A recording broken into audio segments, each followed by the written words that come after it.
여러분 안녕하십니까? YTN 뉴스 플러스 시작하겠습니다. 호르무즈 파병을 압박하고 있는 트럼프 미국 대통령이 주한미군을 언급하며 결단을 촉구했습니다. 우리나라에 4만 5천 명의 미군이 주둔하고 있다고 틀린 수치까지 제시하면서 압박 강도를 높였습니다. 워싱턴에서 홍상희 특파원입니다. 트럼프 대통령이 이틀 만에 다시 우리나라를 지목했습니다. 주한미군 4만 5천 명이 주둔하며 지켜주고 있지만 호르무즈 해협 문제 관여에 소극적이라며 불만을 터뜨렸습니다. We have 45,000 troops in South Korea. We defend all these countries. And then, do you have any minesweepers? And they say, well, would it be possible for us not to get involved? 현재 28,500명 규모의 주한미군이 주둔하고 있는데도 잘못 말했거나 수치를 부풀린 겁니다. 미국은 원유 수입량의 1% 미만을 호르무즈 해협을 통해 들여오지만 엄청난 원유를 호르무즈 해협에 의지하는 국가로 다시 한국을 거론하며 행동을 촉구했습니다. Japan gets 95%, China gets 90%, many of the Europeans get quite a bit, South Korea gets 35%. So we want them to come and help us with the strait. 우리나라를 포함한 동맹국들이 호르무즈 군함 파견 요청에 바로 응하지 않자 미군이 주둔하며 제공한 안보 지원에 성의를 보이라는 메시지로 보입니다. 프랑스와 영국은 관여할 것으로 본다며 실망하게 될 나라들이 어떤 곳인지는 나중에 밝히겠다고 말했습니다. 이란 전쟁이 18일째를 맞은 가운데 트럼프 대통령은 이란의 모즈타바 최고 지도자가 살아있는지 알 수 없다고 주장하기도 했습니다. A lot of people are saying that he's badly disfigured. They're saying that he lost his leg, one leg, and he's been hurt very badly. We don't know, Peter, if he's dead or not. Now that you've announced, I will say this: nobody's seen him, which is unusual. 지금까지 이란 내 목표물 7,000개를 타격했고 이란의 미사일 발사와 드론 공격이 모두 90% 이상 감소했다며 전쟁이 끝나면 유가가 매우 빨리 내려갈 거라고 주장했습니다. 트럼프 대통령이 미국의 안보 지원과 주한미군 주둔까지 별도로 강조하면서 우리 군에 대한 호르무즈 해협 파병 압박이 더욱 거세질 것으로 보입니다. 워싱턴에서 YTN 홍상입니다. 조현 외교부 장관이 미국 정부가 공식적으로 파병 요청을 해왔는지에 대해 공개하기 어렵다고 밝혔습니다. 조 장관은 국회 외통위에서 미국으로부터 공식적으로든 비공식적으로든 파병 요청이 있었냐는 의원들의 질의에 요청이라고 할 수도 있고 안 할 수도 있다며 모호하게 답했습니다. 그러면서 지금은 답변하기 곤란하다며 한미 간 다양한 채널을 통해 긴밀하게 소통하고 있다고만 말했습니다. 안규백 국방부 장관은 트럼프 미국 대통령이 언급한 호르무즈 해협 함정 파견에 관해 미국으로부터 어떤 공식 요청도 받은 바가 없다고 밝혔습니다. 안 장관은 국회 국방위원회 전체 회의에 출석해서 트럼프 대통령이 SNS에 메시지를 남긴 건 공식 요청이라고 판단하지 않는다면서 이같이 말했습니다.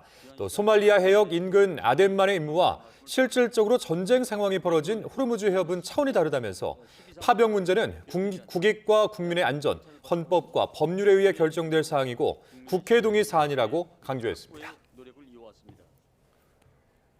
일본 정부가 호르무즈 해협에 자위대를 보낼 수 있는지 검토하는 작업에 착수했다고 아사히 신문이 오늘 보도했습니다. 아사히 신문은 일본 정부 관계자의 말을 인용해 자위대 파견 가능성에 대해 집중적으로 검토하고 있다고 밝혔습니다. 이어 일본 정부가 미국 등 관계국과 밀접히 협력하고 있고 전투 종료 이후까지 포함해 파견 여부를 신중히 검토하고 있다고 전했습니다. 동맹 국가들에게 파병을 요구하고 있는 미국이 정작 자신들의 해군 함정은 걸프 지역에서 빼내 안전한 곳으로 이동시킨 것으로 드러났습니다. 본인들은 위험을 피해 달아나면서 동맹들에게는 목숨을 걸라는 염치 없는 미국의 태도가 논란이 되고 있습니다. 보도에 김선중 기자입니다. 호르무즈 해협에서 활동하는 미군의 기뢰 제거 소해함인 USS 털사와 USS 센타 바바라입니다. 기뢰 발견을 위한 헬기와 전문 장비까지 갖춘 최신형 모델로 바레인에 있는 미군 5함대에 소속돼 있습니다.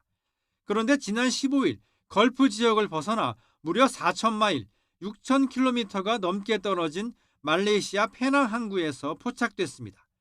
미군 5함대 소속의 나머지 기뢰 제거 함정인 USS 캔버라도 최근 인도 해안으로 옮긴 것으로 알려졌습니다. 미군 측은 짧은 군수 지원을 위해 간 것이라고 해명했지만 전문가들은 이란의 공격을 피해 이동한 것으로 보고 있습니다. 미국의 군사 전문 매체는 제5함대가 위치한 바레인은 이란의 미사일 사정권으로 항구에 정박한 함선들의 경우 공격에 더 취약할 수밖에 없다고 지적했습니다. 호르무즈에 파견된 항공모함을 포함해 미군의 주요 해군 함정들도 이란의 공격을 피해 먼 바다에 머물고 있는 것으로 전해졌습니다. 상황이 이런데도 트럼프 대통령은 동맹국들에게 호르무즈 해협에 기뢰 제거 함정을 보내라고 압박하고 있습니다. 정작 본인들은 위험을 피해 달아나면서 다른 나라에는 목숨을 걸라고 요구하는 겁니다. Some of the countries have minesweepers, that's good. Some of the countries have a certain type of boat that could help us. Some of the countries would be help. 막무가내 관세 협박으로 동맹국들에게 돈을 뜯더니 이제는 피까지 대신 흘리라는 트럼프의 태도에 중동 전쟁을 바라보는 세계의 시각도 갈수록 싸늘해지고 있습니다. YTN 김선중입니다. 이란 전쟁이 18일째 계속되는 가운데 이스라엘군은 이란과 레바논에서 공습을 확대하며 전선을 더욱 넓혀가고 있습니다. 이란은 미국 자산을 타격하고 주변국들로 미사일과 드론을 발사하며 중동 전역을 흔들고 있습니다. 중동 현지에 가 있는 YTN 특파원 연결해 보겠습니다. 조수연 특파원. 네, 요르단 암만입니다. 네, 전쟁이 벌써 3주 차로 접어들었는데요. 중동 곳곳에서는 이란의 공격이 끊이지 않고 있다고요. 네, 그렇습니다. 중동 각국이 오늘도 이란의 미사일과 드론 위협에 대응하고 있습니다. 아랍에미리트 두바이에서는 아부다비에서는 미사일이 요격되면서 떨어진 파편에 맞아 한 명이 숨졌습니다. 또 카타르에도 미사일이, 쿠웨이트는 드론이 날아들면서 군 당국이 긴급하게 요격에 나섰습니다. 사우디아라비아 역시 유전지대가 있는 동부 지역에서 지난 몇 시간 사이 드론 12대를 격추했습니다. 친이란 무장 세력들이 활동 중인 이라크에서는 미국 대사관이 연일 표적이 되고 있는데요. 오늘 새벽에도 드론과 로켓 공격을 받았습니다. 일부는 격추됐지만 드론 한 대가 대사관 단지 내부를 타격하면서 화염이 치솟았습니다. 미 대사관과 외교공관, 이라크 정부 청사가 밀집된 이 그린존 외에도 바그다드 시내 곳곳에서 폭발이 잇따랐습니다. 이라크 정부는 드론 한 대가 알-라시드 호텔에 추락했다며 인명피해나 심각한 물적 피해는 발생하지 않았다고 전했습니다. 또 정체불명의 항공기가 바그다드 중심부의 한 주택을 폭격해 친이란 성향의 이라크 인민동원군 고위 인사 등 6명이 숨진 것으로 전해졌습니다. 네, 그리고 오늘 이란과 이스라엘도 계속 공습을 주고받고 있죠.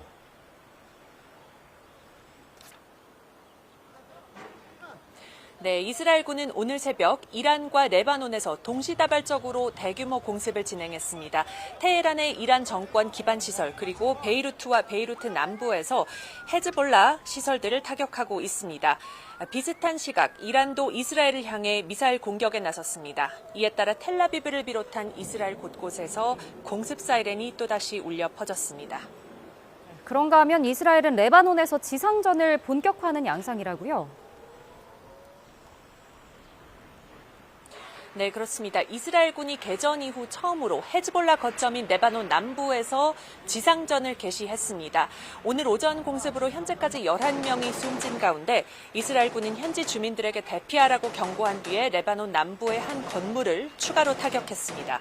이스라엘군은 이번 작전은 광범위한 방어 활동의 일환이라면서 이스라엘 북부 주민의 안전 조치를 마련하고 테러리스트 기반을 해체하기 위한 것이라고 설명했습니다. 이스라엘 언론들은 수천 명의 병력으로 구성된 이스라엘군 3개 사단이 현재 레바논 남부에서 작전 중이고 며칠 내로 2개 사단이 추가로 투입될 예정이라고 보도했습니다.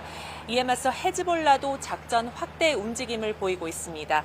정예부대 소속 전투원 수백 명을 동원했고요. 하루에 수백 발의 로켓을 발사하고 있는 것으로 알려졌습니다.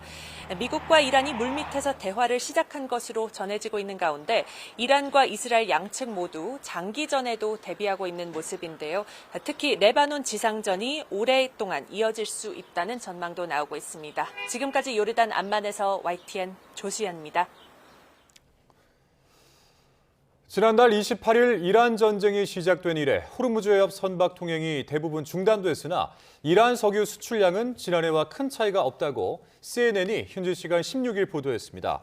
CNN은 만약 미국이 공격 시작 전에 주요 석유 생산국인 이란이 자국 석유 수출이 막힐까 봐 호르무즈 해협 폐쇄를 꺼릴 것이라고 가정했다면 미국은 잘못 계산한 것이라고 평가했습니다. 트럼프 미국 대통령이 이달 말로 예정됐던 중국 방문과 미중 정상회담을 한 달 정도 연기해달라고 요청했다고 밝혔습니다. 트럼프 대통령은 현지 시각 16일 백악관에서 기자들의 관련 질의에 우리는 중국과 협력하고 있고 대화하고 있다며 중국을 가고 싶지만 전쟁 때문에 여기 있어야 한다고 말했습니다. 이어 그래서 우리는 한 달 정도 정상회담을 연기해달라고 요청했다고 밝혔습니다.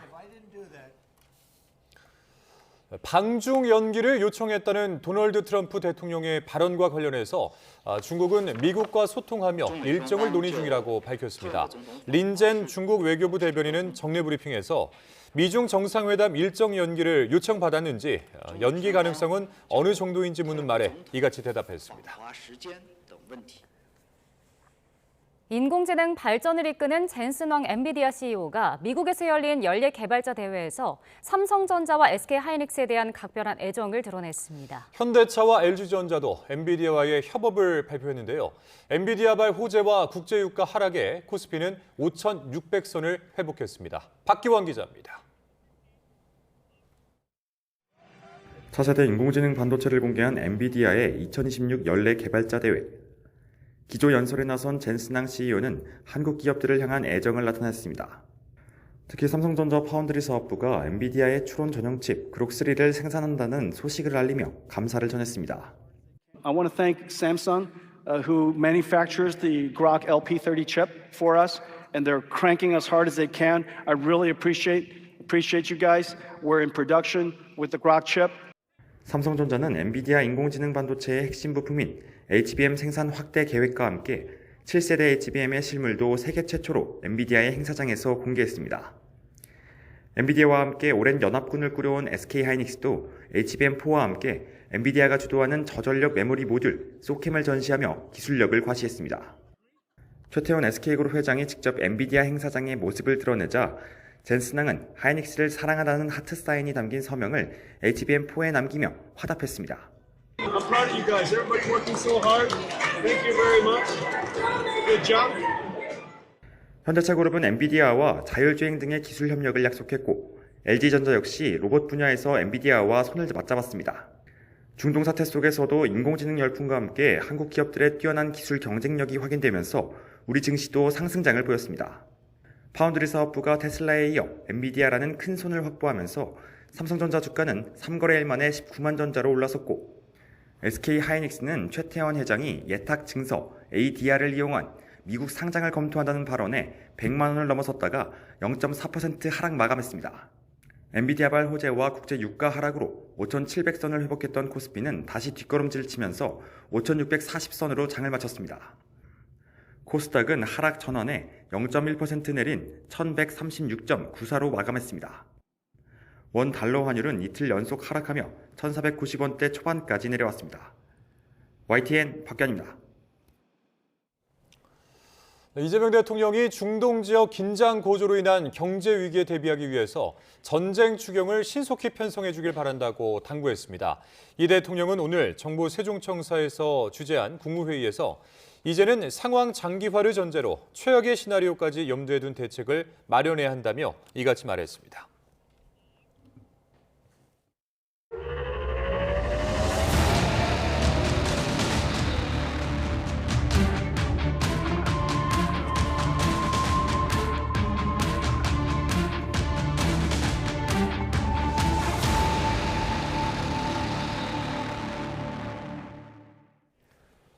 네, 이번엔 중동 상황 전문가와 함께 자세히 짚어보겠습니다. 성일광 서강대 유로메나 연구소 교수, 문성묵 한국국가전략연구원 통일전략센터장 두 분과 함께하겠습니다. 어서 오십시오. 네, 안녕하십니까.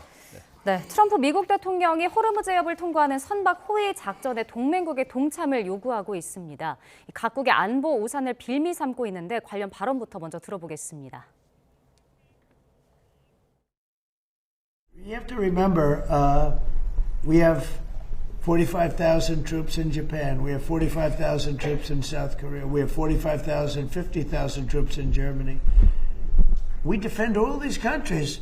And if we ever needed help, they won't be there for us. I've just known that for a long period of time. We strongly encourage the other nations to get involved with us and get involved quickly and with great enthusiasm. 네, 뭐 각국 몇 개 나라를 콕 집어서 미군이 이제 주둔하고 있는 규모를 언급하기도 했습니다. 파병 결단을 좀 촉구하고 압박하는 모양새라고 봐야 될까요? 그렇죠. 이제 뭐 주둔하고 있는 미군 숫자까지 콕콕 집어서 얘기했는데 한 번도 제대로 얘기한 적은 없는 것 같아요. 네. 3개국이 지금 똑같습니다. 45,000명으로 통일을 했습니다. 그래서 이거는 잘 이유를 모르겠어요. 일부러 고의로 숫자를 많이 얘기해서 한국의 어떤 양보를 받아내기 위해서 그러는 건지, 아니면 주변에 있는 참모들이 이 부분에 대해서 전혀 얘기를 못하고 있는 건지 계속해서 똑같은 실수를 범하고 있는데요. 뭐 중요한 것은 어쨌든 주한미군이 주둔하고 있기 때문에 우리가 한국을 많이 도와주고 있지 않냐. 자, 그렇기 때문에 우리가 힘들 때 한국이 좀 도와줘야 된다라는 점을 강조하기 위해서 주한미군 규모를 얘기한 것 같습니다. 예. 우리 센터장님은 어떻게 보십니까? 이 숫자를 왜 부풀렸다고 보세요? 그러니까 우리나라 그 주한미군 병력을 45,000명이다 이렇게 했는데 실제로는 3만 명이 좀 안 되는 수준이잖아요. 28,500명이죠. 예. 정확하게 말하면. 근데 이제 독일하고 일본 숫자는 거의 비슷해요. 그 숫자에 근사하게 얘기를 한 것이고, 네. 한국만 이제 숫자가 톡톡하게 차이가 났는데, 이게 뭐 말씀하신 대로 어제 오늘의 일은 아닙니다. 여러 번 그랬어요. 근데 사실 그걸 뭐 우리가 나서서 그거 아니다라고 아마 수정하지 않았을 것 같아요. 저는 그렇게 생각을 합니다.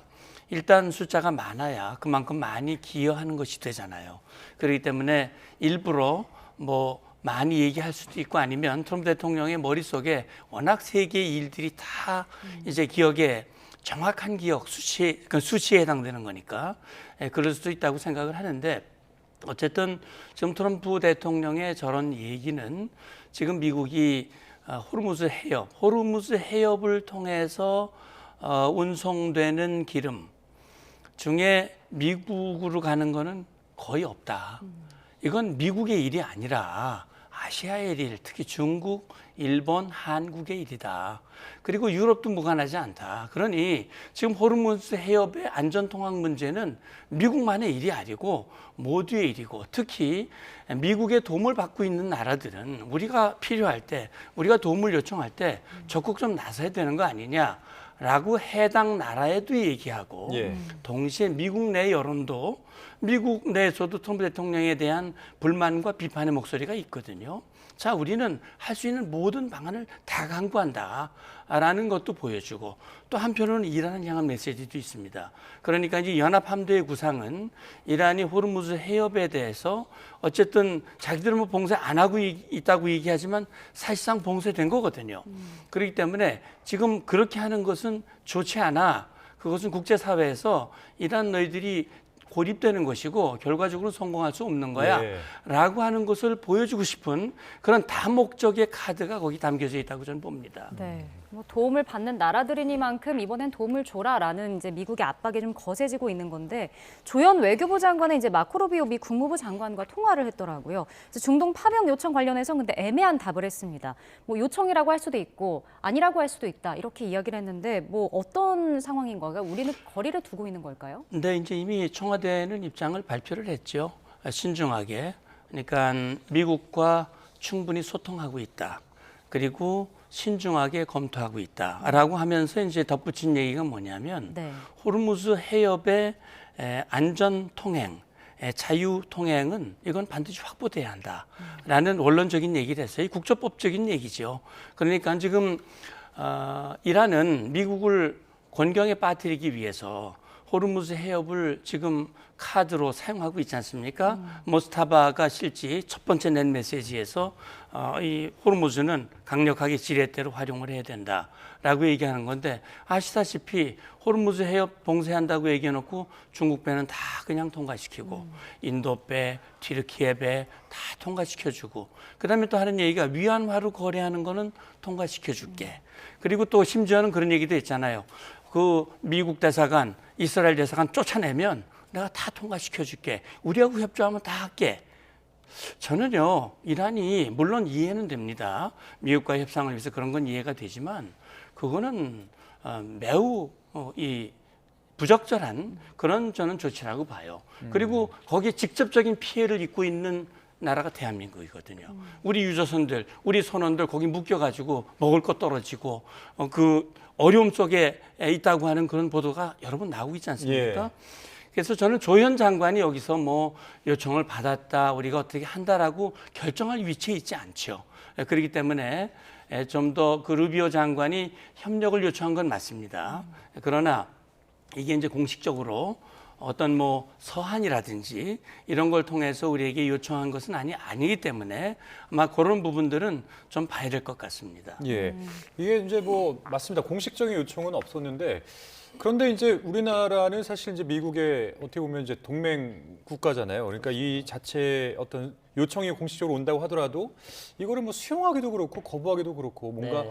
즉답을 하기가 참 어려운 상황인데 어떨까요? 이제 만약에 우리가 거절하게 된다면 미국이 할 수 있는 조치가 또 뭐가 있을지 이것도 좀 궁금합니다. 우리와 함께 지금 해야 될 여러 가지 사업들이 있죠. 예를 들면 뭐 잠수함 사업도 해야 되고요. 그다음에 여러 가지 또 관세 협상이라든지 추가적으로 우리가 미국과 추진해야 될 많은 일들이 있는데 자, 이 부분에 대해서 트럼프 대통령이 한국이 이렇게 비협조적으로 나온다면 여러 가지 부분들에 있어서 같이 해야 될 협력 사업에 있어서 우리에게 조금 불이익을 줄 가능성이 충분히 있겠죠. 그리고 또 관세를 가지고 또 한국에게 압박을 할 수도 있는 것이고 자, 이런 모든 문제는 사실상 우리한테 불리할 수밖에 없습니다. 그렇기 그럼 때문에 어떻게 해야 될까요? 이거를?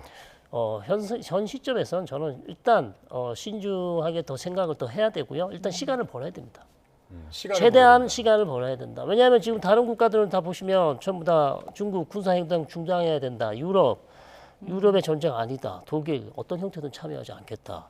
영국 더 큰 전쟁에 휘말리지 않겠다. 프랑스 해군 태세 변화 없다. 그리고 해군 문제 좀 안정화되면 생각해 보겠다. 일본도 지금 고민 중이고요. 자, 그렇다면 우리가 뭐 굳이 서둘러서 여기에 대한 명확한 답변을 해줄 필요는 없고 특히 우리는 국회 비준 동의가 있어야 된다라는 또 설명을 할 수가 있습니다. 실제 그런 부분도 또 점검을 해봐야 될 것 같고요. 여야 모두가 지금 신중하게 대처해야 된다고 좀 얘기를 하고 있기 때문에 네.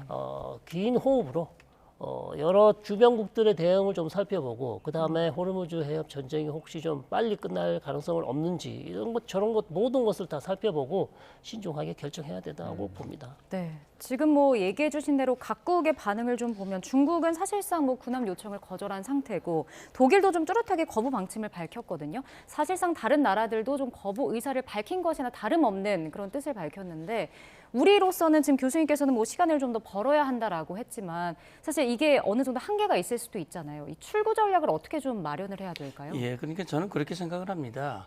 한국은요, 기본적으로 미국의 동맹이거든요. 그리고 우리는 6.25 전쟁 당시 미국의 도움으로 자유와 평화를 얻었어요. 그리고 한미동맹이 오늘의 대한민국을 만드는 데 있어서 핵심적인 역할을 한 건 분명합니다. 네. 물론 이번에 미국과 이스라엘이 함께 이란을 공격한 것, 공습을 한 것은 우리와 협의도 없었고 국제사회와의 협의도 없었고요. 특히 지금 트럼프 대통령이 저렇게 국제사회로부터 조금 외면 아닌 외면 같은 그런 것을 받는 것은 어떻게 보면 자업자득인 측면이 분명히 있어요. 왜 그러냐면 트럼프 대통령은 자국 중심주의, 미국 이익을 최고로 삼고 동맹도 모두 없다. 그러면서 나토도 동맹으로 여기지 않고 나토를 압박을 했고 국제사회를 향해서 관세의 이 카드를 휘둘렀거든요. 그렇기 때문에 국제사회에 많은 인심을 잃었어요. 그리고 특히 그린란드 문제 뭐 이런 것 때문에 나토 국가들과도 굉장히 불편한 그런 상황이 있었거든요. 그러니까 이게 과거의 걸프전이라든지 이라크전이라든지 뭐 아프간전이라든지 리비아 사태 그동안 중동에서 문제가 있을 때 나토 적극적으로 협력했습니다. 그러니까 지금 상황은 그때와 조금 다른 부분이 있어요. 이건 트럼프 대통령의 어떤 독특한 그런 어떤 리더십이나 그동안 뿌려놓은 그런 것의 결과라고 저는 볼 수 있는데 저는 그렇게 생각을 합니다.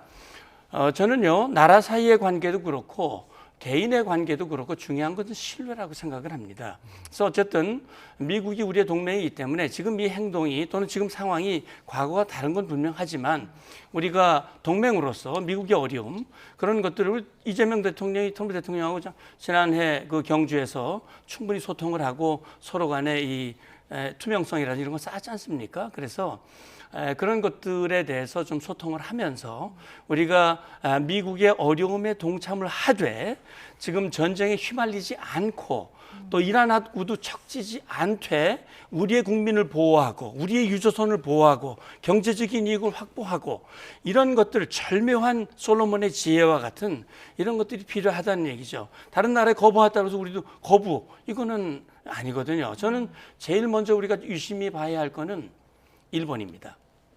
이제 19일 지금 다카이치 총리가 미국 트럼프 대통령과 정상회담이 예정이 돼 있죠. 예. 며칠 안 남았잖아요. 네네. 처음에 약간 좀 소극적인 태도를 취했던 이 다카이치 총리가 조금 긍정적인 좀 적극적인 자세로 검토를 하고 있는 것 같아요. 그렇기 때문에 우리가 일본의 판단과 결정을 예의주시하면서 우리도 우리의 안전과 지금 우리 이재명 정부의 외교 노선이 첫째는 국익입니다. 그다음에 실용입니다. 국익과 실용을 함께 맞출 수 있는 그런 어떤 이 판단과 결정. 저는 뭐 찾아보면 전 충분히 있다고 생각을 합니다. 예. 그러니까 뭐 우리가 지금 외교적으로 취해야 되는 어떤 그런 자세에 대해서 좀 짚어주셨는데 네. 우리 내부로 좀 눈을 돌리게 되면 여야에서도 모두 말씀하신 대로 좀 심중한 입장을 요구하고 있는 것 같아요. 네. 그리고 이제 국회 비준이 필요하다 이런 입장을 좀 내세우고 있는데 그런데 만약에 파견이 좀 구체화가 된다면 네. 이게 이제 현실적으로 걸리는 시일이 어느 정도 될까요?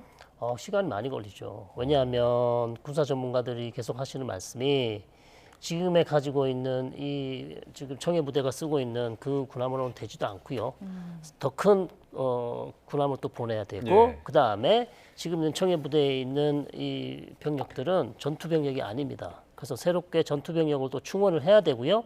그래서 선발도 해야 되고요. 구축함도 새로 마련을 해야 되고요. 그러면 시간은 최소 2달 이상 걸린다고 봐야 되겠죠. 지금 아무리 빨리 준비를 한다고 해도요. 그렇기 때문에 이게 단시간에 우리가 지금 파병을 할 수 있는 그런 상황이 아니라는 것이죠. 그럼 미국 그 트럼프 대통령은 이런 시간이 걸린다라는 것을 모르고 요청을 했을까요? 아니면 알고도 장기전에 대비하는 차원에서 요청을 했을까요? 저는 두 번째 말씀해 주신 게 맞다고 봅니다. 알고도 장기전을 예. 대비할 수도 있다고 봐요. 그렇다면 트럼프 대통령 입장에서는 이게 예를 들어서 뭐 2주나 3주 내에 끝날 것 같다. 자, 그렇다면 굳이 지금 이렇게 파병을 요청할 이유는 별로 없을 것 같고요. 아니면 이란을 압박하기 위한 수단으로 파병을 요청했을 수도 있어요. 그러나 시간은 그렇게 빨리 그렇게 급히 우리가 해줄 수 있는 빨리 해줄 수 있는 상황은 아니라는 것은 명확히 트럼프 대통령도 보좌관들이 얘기를 해줬을 거거든요. 그렇다면 이런 시일 내에 우리가 지금 이것을 해줄 수 있는 상황은 아니다. 최소 2개월에서 3개월 아니면 국회 비준 동의 같은 것도 필요하다면 시간이 더 걸릴 수도 있겠죠. 네, 그런 상황입니다. 그러니까 빠른 시간 안에 결론이 나긴 좀 어렵다라는 말씀이신데 사실 지금 얘기해 주신 대로 군함 파견을 하게 된다면 이제 청해부대가 파견될 가능성이 계속 나오고 있거든요. 근데 청해부대 이 파견이 된다면 임무도 달라지게 되는 거고 사실 뭐 위험 부담도 크고 뭐 기뢰 제거가 불가능하다고 하는데 현실적으로 어떤 상황인 걸까요? 그래서 저는 그렇게 생각을 해요. 이게 지금 미국도 말이죠.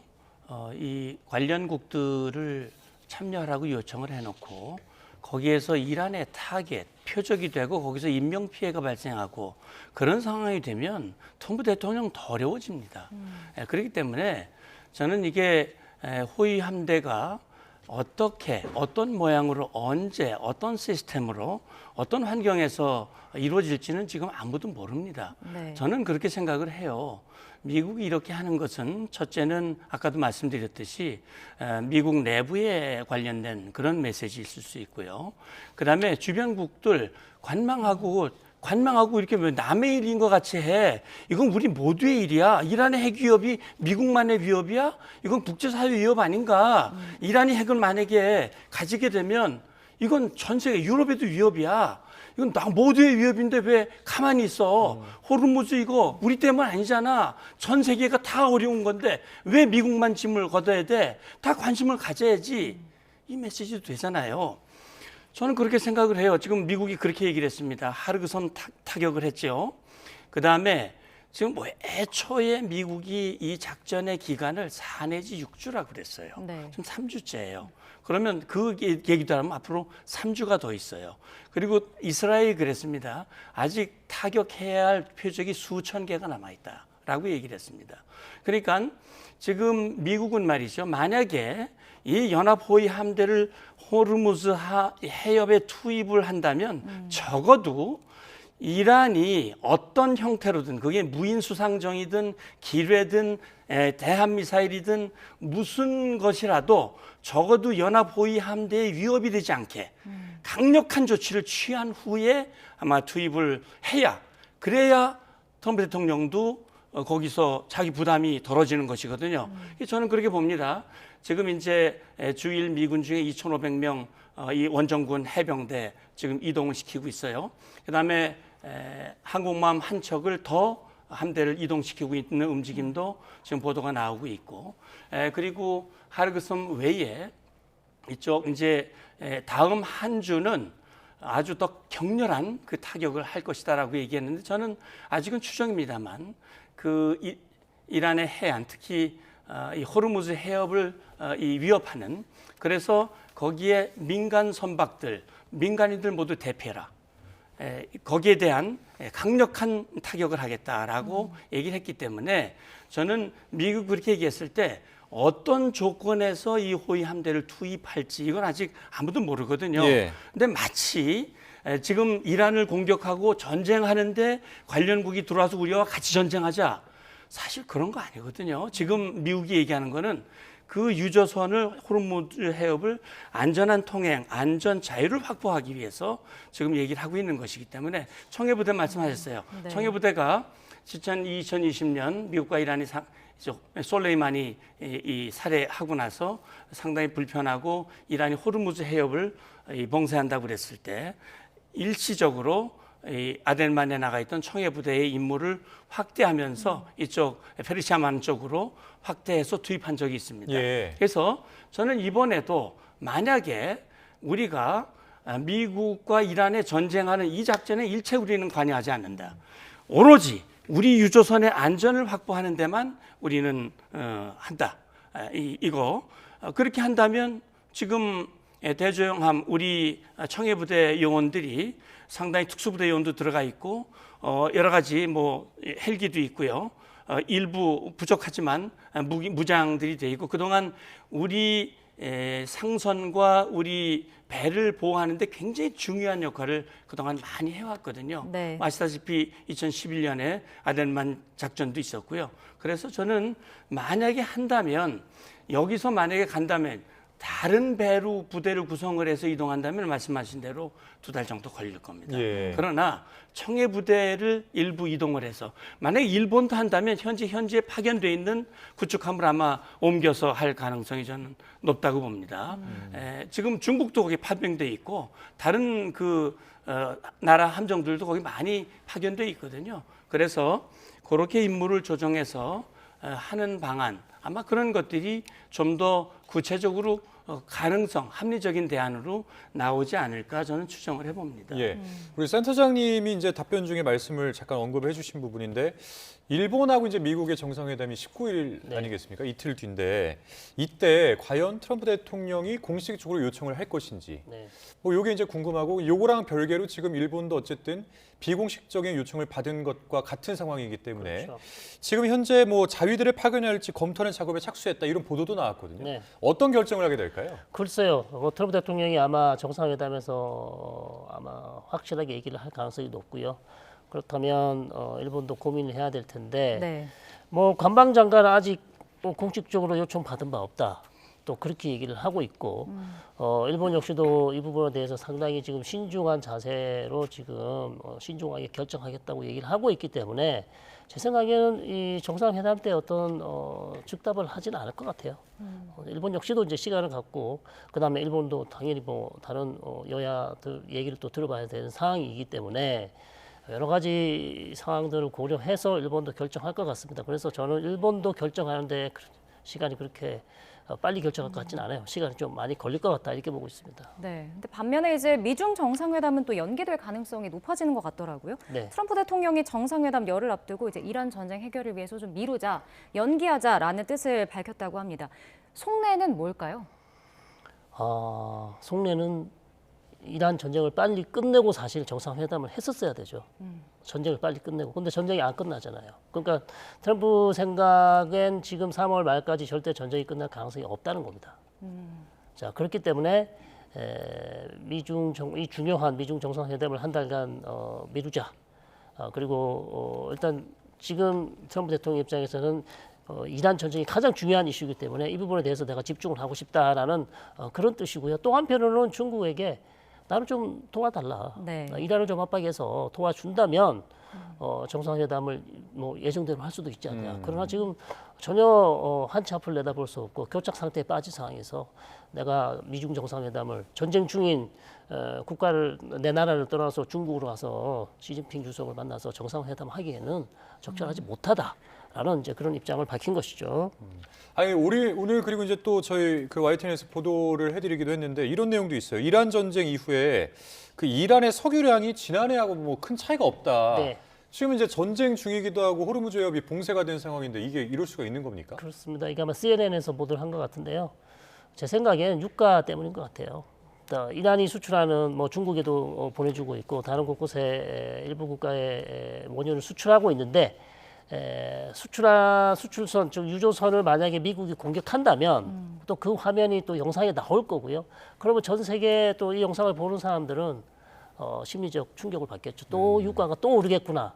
그렇기 때문에 미국 입장에서도 어쩔 수 없이 이란이 수출하는 것을 막았으면 좋겠습니다만 오히려 막는 것보다는 그냥 놔두는 게 유가 안정에 도움이 된다고 그렇게 판단한 것 같습니다. 네, 그러니까 유가 상승에 대한 부담이 좀 미국도 있었던 것 같은데 며칠 전에 근데 미국이 이제 이란의 핵심 원유 수출 거점이죠. 하르그섬 군사시설을 공격했는데 그때 이제 당시 석유 인프라는 건드리지 않았었잖아요. 근데 이제 또 일각에서는 트럼프 대통령이 이제 하르그섬을 점령하기 위해서 뭐 지상전을 투입할 수 있다 이런 얘기도 나오더라고요. 어떻게 좀 보고 계십니까? 예, 가능성을 뭐 제로다 이렇게 말하기는 어려울 거예요. 왜냐하면 지금 전쟁 상황이 수시로 바뀌고 있기 때문에 사실 트럼프 대통령의 말이 2월 28일 직후부터 지금 한 3주째 지나오면서 여러 번 말이 바뀌었거든요. 네. 그건 그만큼 상황이 급박하게 변화되고 있다고 하는 것이고 원래 그렇습니다.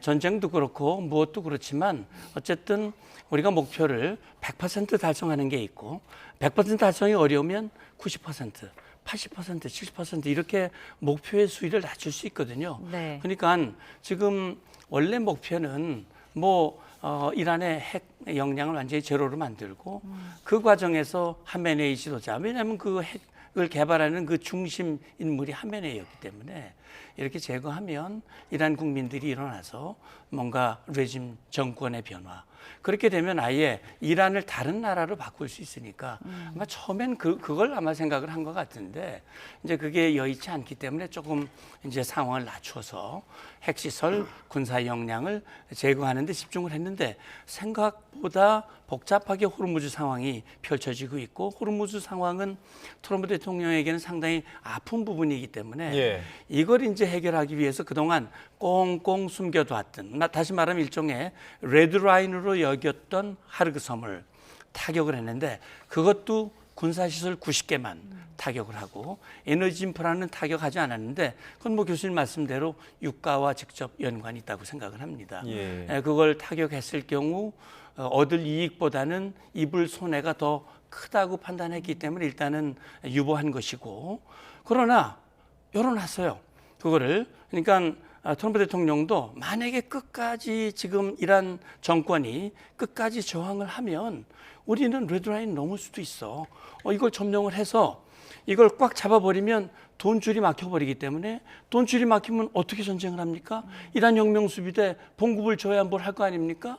뭐 그렇기 때문에 이거를 딱 장악을 하고 에너지 시설은 타격하지 않고 딱 장악만 하고 그리고 이란이 아 그래 그럼 받아줄게 그러면 풀어주고 나오면 되니까 그런 것들도 하나의 옵션이 될 수 있거든요. 그러나 그것도 위험은 감수를 해야 되기 때문에 그 카드를 쉽게 내보이지 않는 겁니다. 그래서 아마 그 카드를 만약에 쓴다면 그 카드를 쓰기 위한 전제 조치들, 선행 그런 작전들을 충분히 한 후에 하더라도 하지 않을까라는 생각이 들고 저는 생각 외로 협상이 물밑에서 이루어지는 협상이 또 급진전될 가능성도 저는 전혀 배제할 수 없다고 생각합니다. 상황이 뭐 가면 갈수록 굉장히 좀 다단해지는 듯한 그런 생각이 좀 드는데 지상전이 또 본격화됐다고 그래요. 이스라엘이 좀 레바논 안에서 또 지상전을 본격화했다라는 건데 이렇게 되면 또 전선이 또 하나가 또 생기는 겁니다. 그렇죠. 굉장히 또 복잡한 상황이 또 하나 더 추가가 되는 건데 왜 이 상황에서 이렇게까지 전선을 또 확대하게 되는 걸까요? 자, 이스라엘은 사실 이 전쟁 전에 레바논에 있는 헤즈볼라 단체에게 경고를 한 바 있습니다.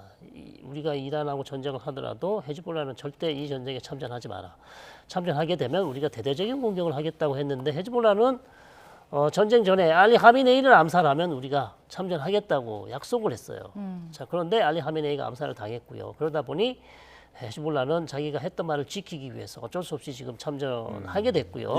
그래서 이스라엘은 계속해서 지금 헤즈볼라, 즉 레바논의 헤즈볼라를 공격하고 있지만 민간인 피해가 계속 늘어나고 있는 상황이고 전선 하나가 더 커진 거죠. 자, 그렇기 때문에 설사 이란하고 이스라엘이 전쟁이 종결되더라도요. 혹시 이란이 조건으로 걸 수는 있어요. 헤즈볼라와의 전쟁도 중단해라. 자, 그렇다면 이스라엘이 헤즈볼라와의 전쟁을 중단할 수 있지만 만약에 조건을 걸지 않는다면 전쟁이 끝나더라도 이스라엘과 헤즈볼라의 전쟁이 계속될 가능성이 충분히 있다. 그리고 레바논에서 민간인 피해는 계속 늘어날 수밖에 없는 참 안타까운 그런 상황입니다. 네. 그리고 이스라엘 언론에 또 이런 보도가 나왔습니다.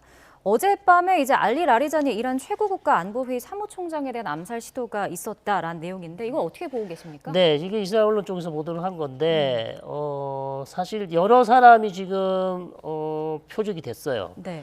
그런데 아시다시피 혁명수비대 밑에 혁명수비대를 뒷받침하고 있는 민병대 조직이 있습니다. 우리가 이거 바시지라고 하는데 사실 이 사람들이 반정부 시위할 때 가장 강경 진압을 했던 사람이란 말이죠. 상당히 중요한 사람입니다. 그래서 바시지 사령관이 이미 암살로 사망을 한 걸로 지금 확인을 하고 있어요. 그래서 이름이 골람 레자 솔레이마니라는 사람이 바시지 사령관이 이미 이스라엘 쪽에서는 사망했다고 확인하고 있고 그다음에 방금 말씀해 주신 알리 라리잔이 사실 이란의 가장 지금 최고의 권력자라고 할 수 있을 만큼 상당히 실세라고 알려져 있습니다. 물론 무스타바가 지금 이제 자리를 비우고 있기 때문에 그런 겁니까?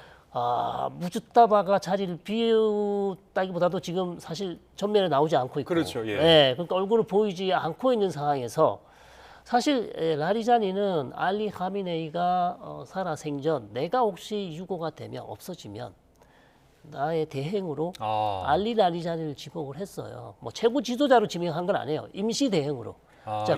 그만큼 이란 내에서는 상당히 권력자고 지금도 실세라고 얘기를 하고 있어요. 그렇기 때문에 이스라엘이 이 알리 라리자니를 암살 시도를 했다고 지금 보도가 났고요.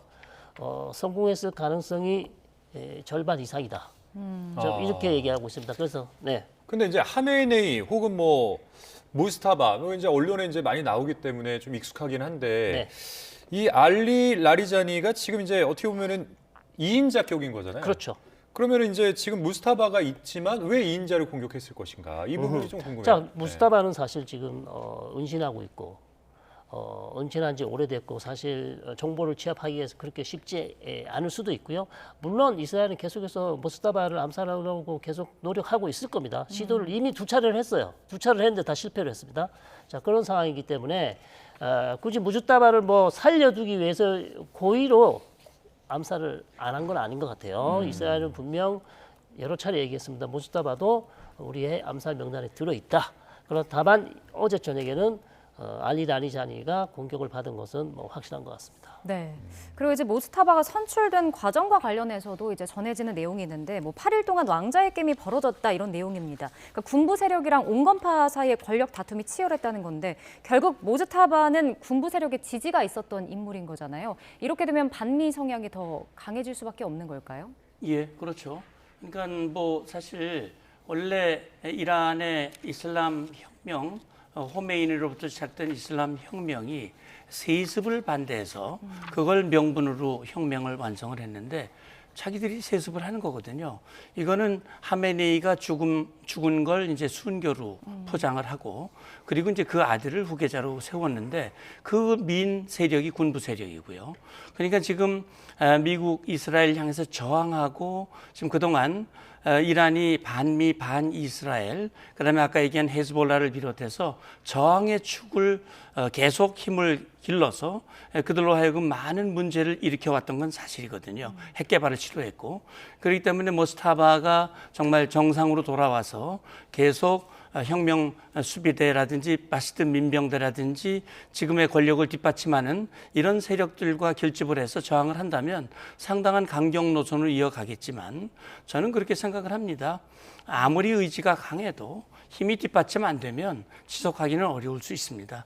그렇기 때문에 이 상황을 너무 부정적이거나 비관적으로 볼 필요는 없지 않을까, 저는 그렇게 생각합니다. 그러니까 온건파가 있었지만 강경파가 이제 정권을 잡았고 권력을 잡았고, 거기에서 모스타바는 지금 어떤 언론에 공개되지 않은 상황에서 2인자가 축출이 됐단 말이죠. 그렇습니다. 뭐 이렇다면 계속해서 뭔가 공개가 되는 그 후계자는 지금 타겟이 될 수밖에 없는 거 아니에요? 그렇죠. 전쟁이 계속되는 한 이스라엘의 기본적인 지금 기조는 이란의 지휘부를 계속해서 암살해서 내부 분란과 동요와 혼란을 일으켜서 이란 정권의 붕괴를 노린다. 이것이 지금 이스라엘의 기조이기 때문에 계속해서 누가 대체자가 오더라도 이스라엘은 계속 암살할 가능성이 높다, 이렇게 보고 있습니다. 알겠습니다. 오늘 두 분 말씀 여기까지 듣겠습니다. 지금까지 성일광 서강대 유로문화연구소 교수, 문성묵 한국국가전략연구원 통일전략센터장 두 분과 함께했습니다. 오늘 말씀 고맙습니다. 고맙습니다. 네.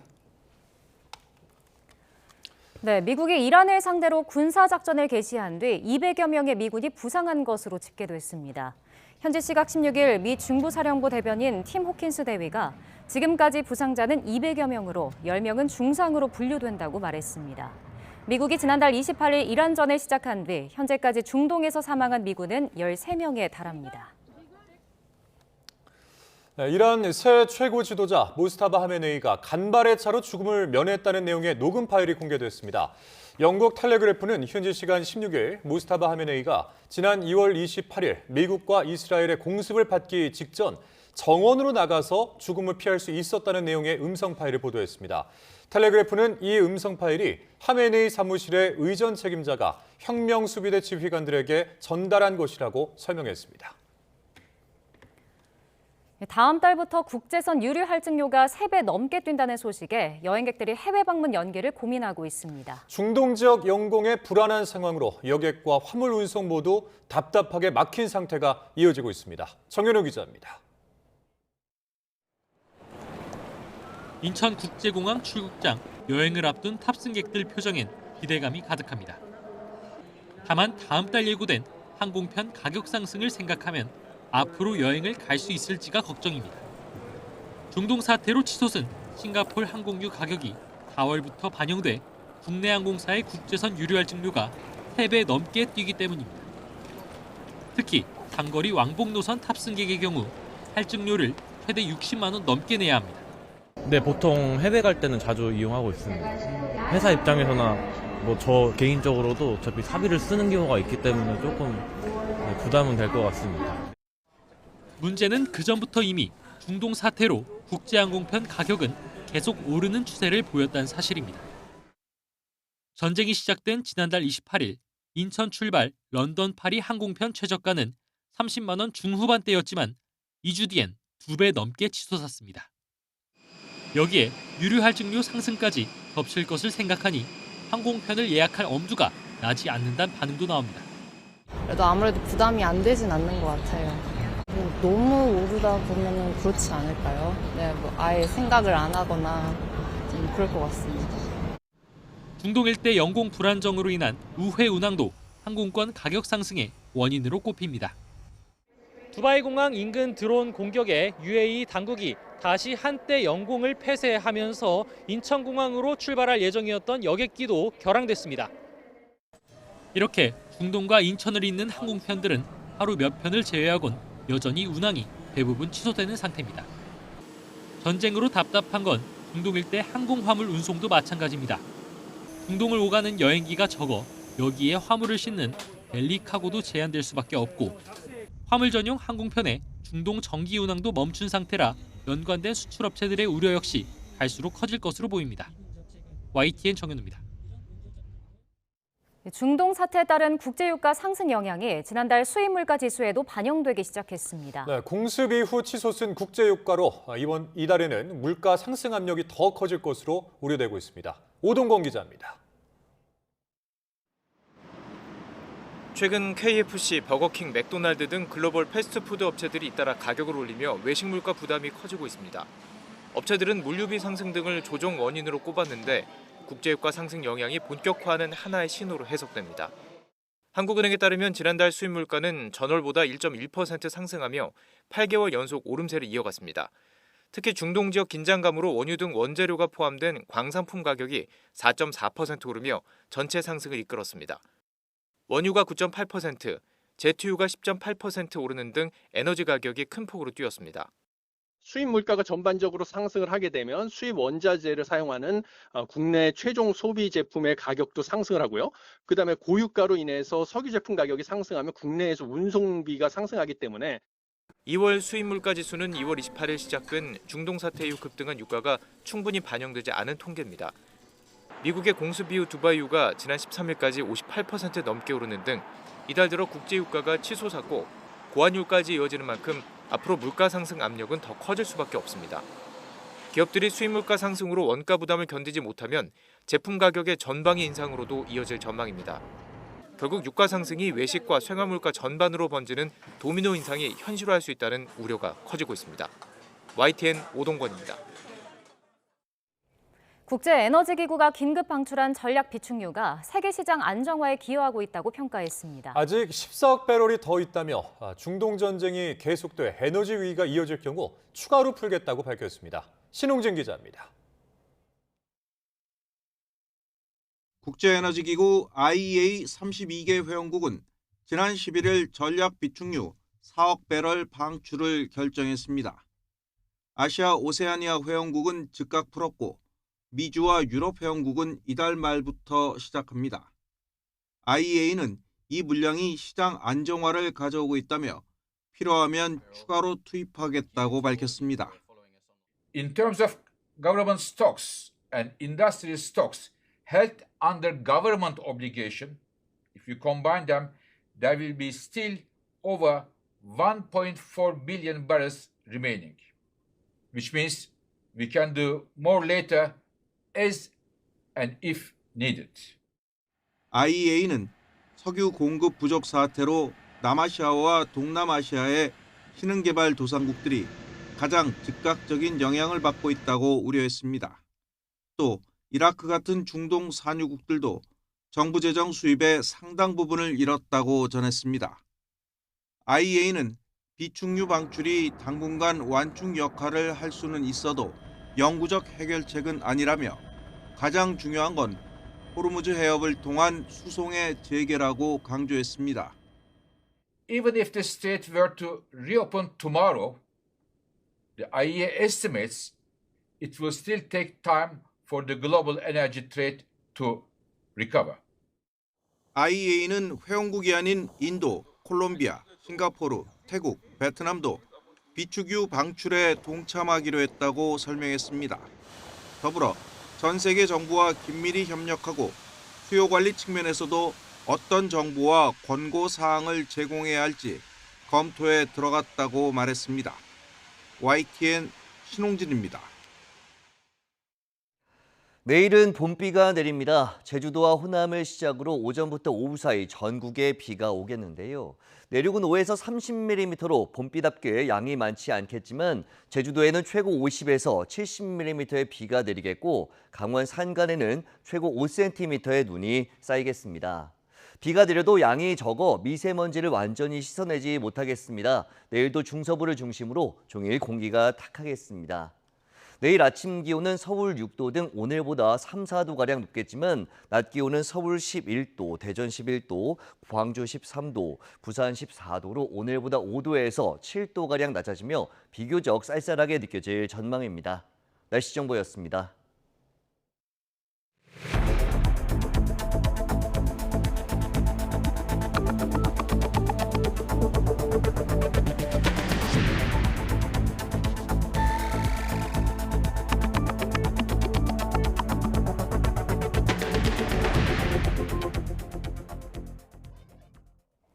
이란이 호르무즈 해협 우회로를 연일 타격하며 압박 수위를 높이고 있습니다. 동시에 미국 편에 서지 않는 국가에는 호르무즈 해협을 열어주며 갈라치기를 본격화하는 모습입니다.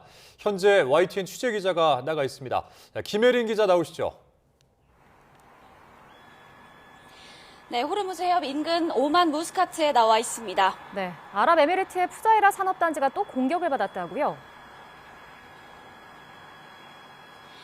네, 오늘 오전 아랍에미리트의 푸자이라 석유산업단지가 또 드론 공격을 받았습니다. 이란의 공격으로 추정됩니다. 드론 공격 이후 화재가 발생했지만 인명피해는 없는 것으로 집계됐습니다.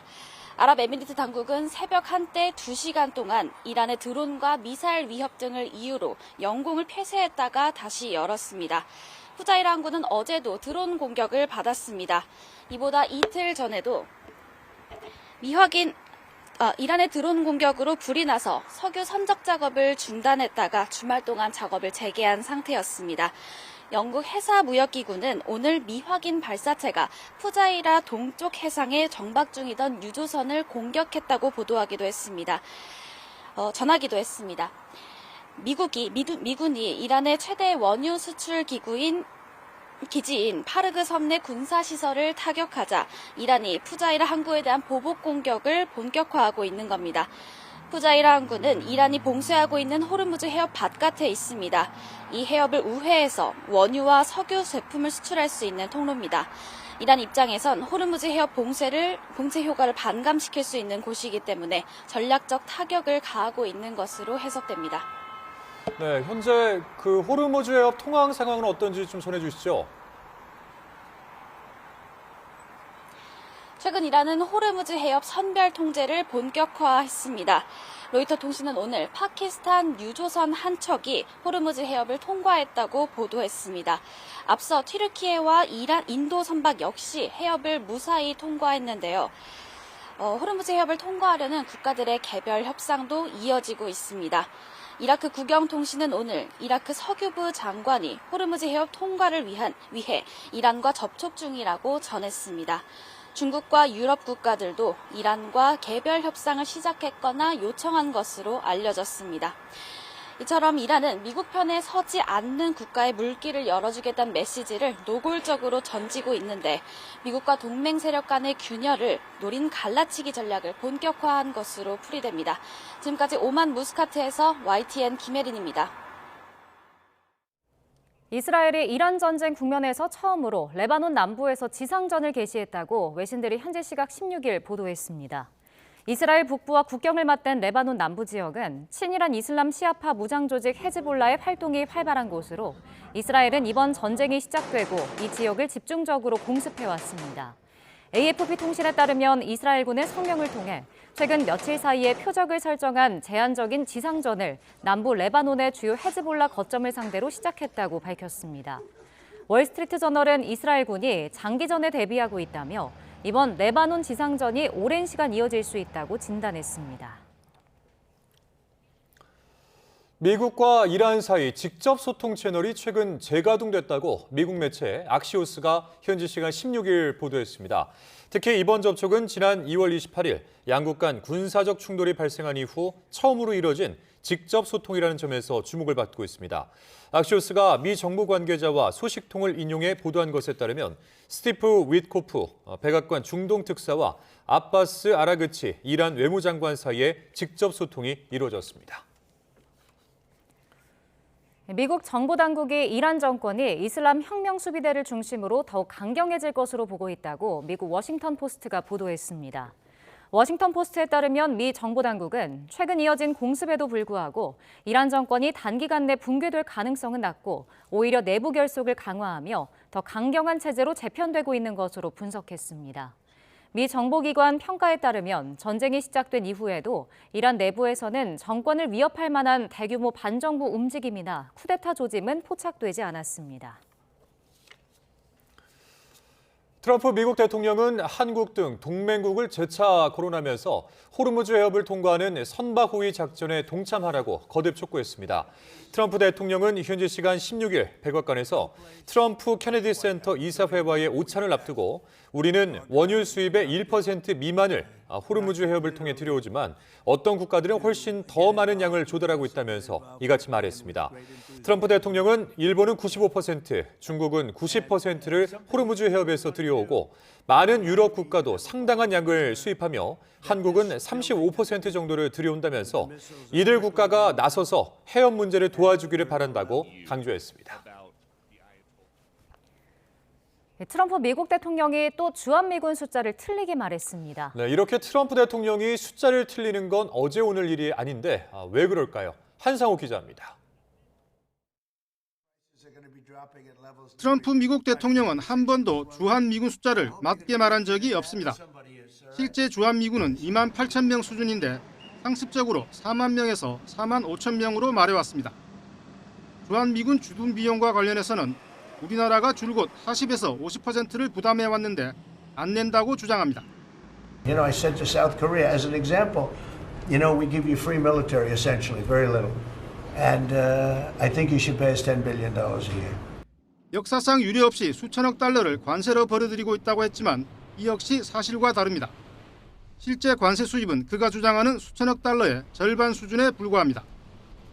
달걀 값이 80% 폭락했다거나 마약으로 3억 명이 죽었다는 식의 극단적인 수치를 제시하곤 하는데 실제 통계와 수십 배에서 수백 배까지 차이가 납니다. 트럼프의 이런 화법을 전문가들은 하이퍼볼, 과장법이라고 부릅니다. 정확한 통계보다는 상황이 이만큼 심각하다거나 훌륭하다는 인상을 심어주기 위한 수사적 도구로 숫자를 쓴다는 겁니다. 하지만 국가 간 외교와 경제 정책에서 틀린 숫자가 반복될 경우 동맹국과의 신뢰가 깨지고 시장에 잘못된 신호를 줄 수 있습니다. 이와 관련해 전문가들은 지난해 8월 한미 정상회담 전 트럼프 대통령이 방위비 문제 등에서 사실과 다른 수치를 언급하거나 발언을 하더라도 이재명 대통령이 즉각적인 대응은 자제하는 게 바람직하다고 조언하기도 했습니다. YTN 한상옥입니다. 홍익표 청와대 정무수석이 한미 동맹이 일방적인 수혜 관계인 시대는 지났다고 생각한다고 밝혔습니다. 홍 수석은 오늘 SBS에 출연해 한국이 미국에 일방적으로 시혜를 봤다고 생각하지 않는다며 베트남전에서도 우리 많은 장병이 피를 흘렸다고 말했습니다. 홍 수석은 이란 호르무즈 해협에 군함을 보내달라는 트럼프 미국 대통령의 발언에 대해선 트럼프 대통령의 입장이 바뀌고 있다며 영국, 프랑스, 일본조차도 부정적인 입장이 팽배한 것 같다고 말했습니다. 이어 그런 측면에서 우리 정부도 한미 관계뿐 아니라 국내 정치적 협의를 모두 고려해 심사숙고해야 할 사안이라고 생각한다고 덧붙였습니다. 안규백 국방부 장관이 아덴만에서 해적을 소탕하는 청해부대를 호르무즈에 투입하는 건 차원이 다른 문제라며 현재 상태에선 고려하고 있지 않다고 밝혔습니다. 미국이 공식 요청을 하더라도 파병 문제는 국회 동의가 필요한 사안이라고 강조했습니다. 나혜인 기자입니다. 국회 국방위원회에 출석한 안규백 국방장관은 트럼프 대통령이 SNS로 요구한 군함 파견을 미국 정부의 공식 요청으로 보지 않는다고 말했습니다. 요청이 오더라도 청해부대 투입은 고려하지 않고 있다고 선을 그었습니다. 수행하는 임무와 보유한 전력이 실제 전쟁이 벌어진 호르무즈 해협 상황과는 맞지 않는다는 겁니다. 아덴만 일원에 나가 있는 청해부대는 우리 상선 보호와 해적 퇴치가 주 미션이기 때문에 호르무즈 해협은 실질적 전쟁 상황 아니겠습니까? 다른 전력을 보내는 것 역시 국익과 국민 안전을 고려해야 하고 헌법에 따라 국회의 동의가 필요한 사안이라는 점을 분명히 했습니다. 해군은 이지스함 파견을 결정해도 준비 기간을 포함해 한 달 이상 시간이 걸린다고 설명했습니다. 안 장관은 중동 사태 이후 주한미군 전력이 반출됐는지는 여전히 함구하면서도 유의미한 변화는 없다고 거듭 강조했습니다. 일부의 미세 조정은 있을지 모르지만은 여러 가지 주요 자산에 대해서는 변화가 없다는 말씀을 재차 확인해 드립니다. 다만 중동 사태를 교훈 삼아 우리 방공 체계를 확충할 준비를 하고 있다고 설명했습니다. 구체적으로는 오는 2029년 계획한 북한 장사정포 요격 체계 전력화 일정을 1년가량 앞당기려고 노력하고 있다고 밝혔습니다. YTN 나힌입니다. 미국의 호르무즈 해협 파병 압박에 시민단체들의 반발이 잇따르고 있습니다. 조계종은 오체 투지 행진에 나섰고 여러 시민단체들도 줄줄이 반대 성명을 냈습니다. 정영수 기자입니다.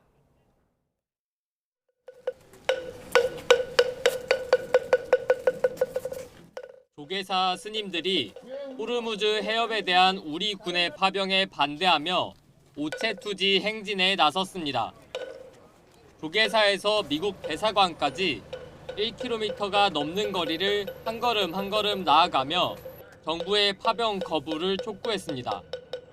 전쟁을 멈추면 될 것을 왜 군함을 파견하랍니까? 정부도 미국의 무모한 요구를 거절해야 할 것입니다.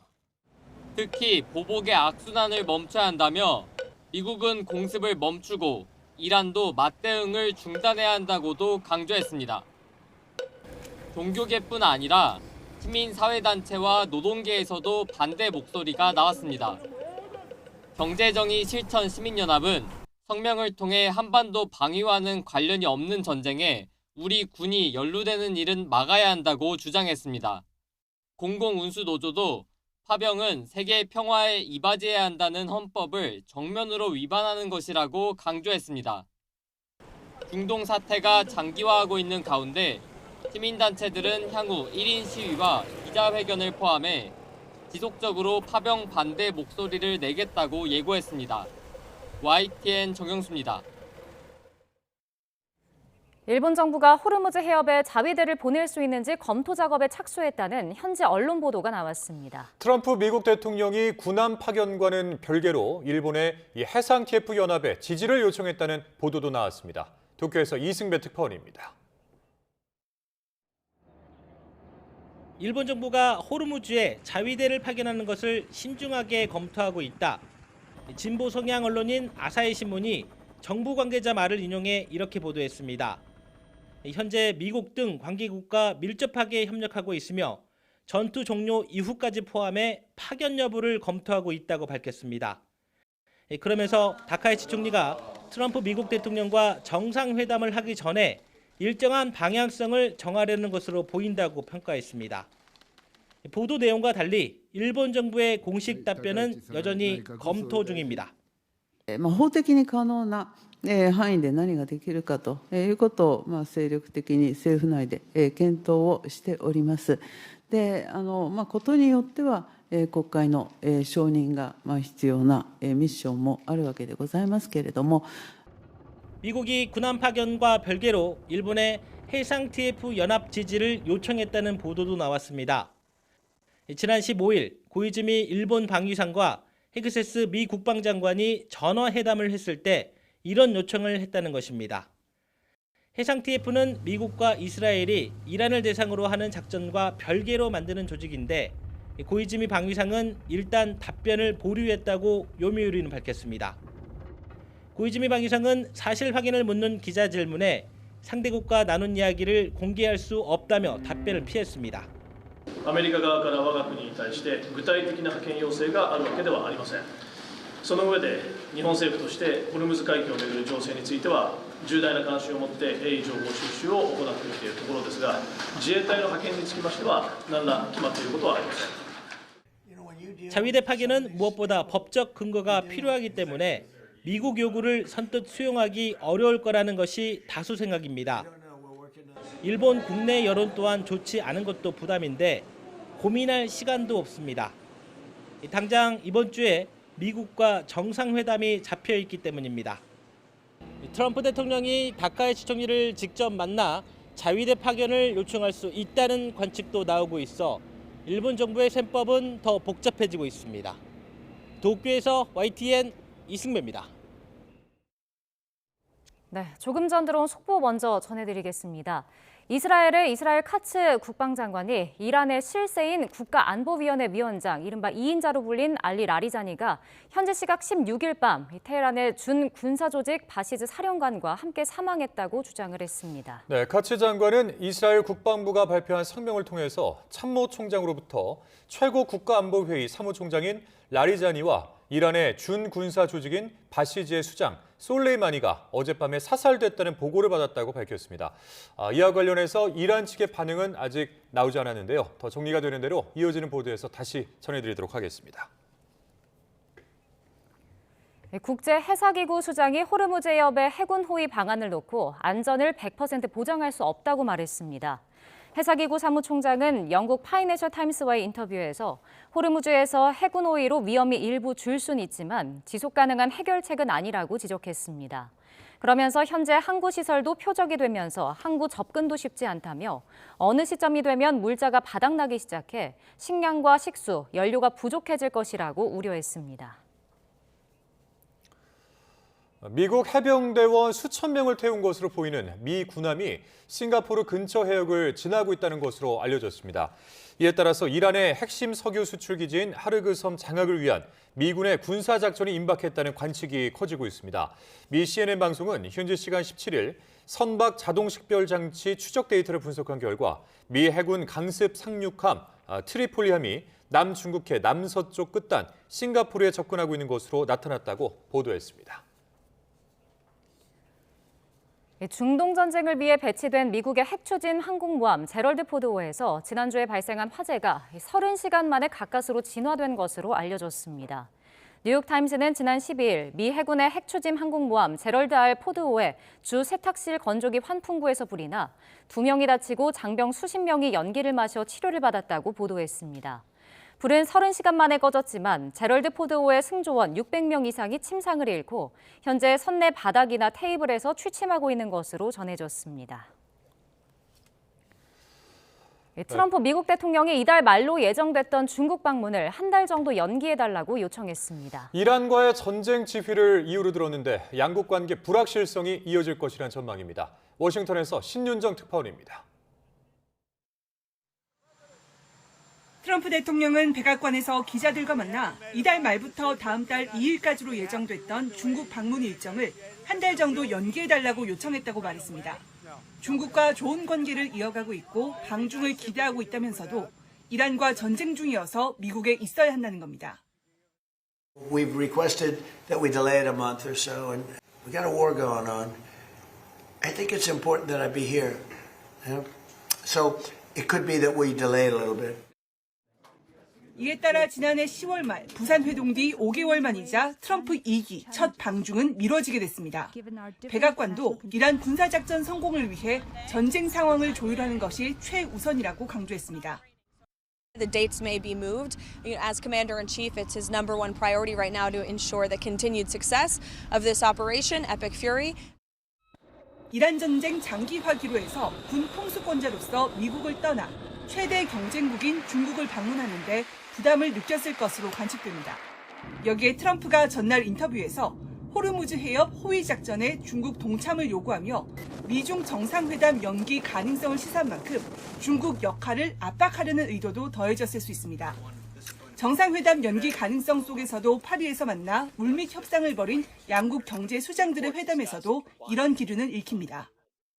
receives about 50% of its energy needs from the Gulf, so there was a discussion of that, but 리청강 중국 국제무역협상 대표는 이번 고위급 협상에서 양측이 관세 수준 안정성을 유지하기로 합의했다고 밝혔습니다.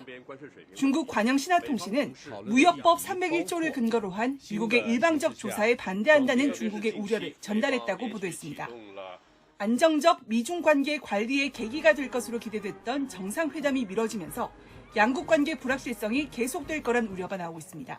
워싱턴에서 YTN 신윤정입니다. 방중 연기를 요청했다는 도널드 트럼프 대통령의 발언과 관련해서 중국은 미국과 소통하면서 일정을 논의 중이라고 밝혔습니다. 린젠 중국 외교부 대변인은 정례 브리핑에서 미중 정상회담 일정 연기를 요청받았는지 연기 가능성은 어느 정도인지 묻는 말에 이같이 대답했습니다.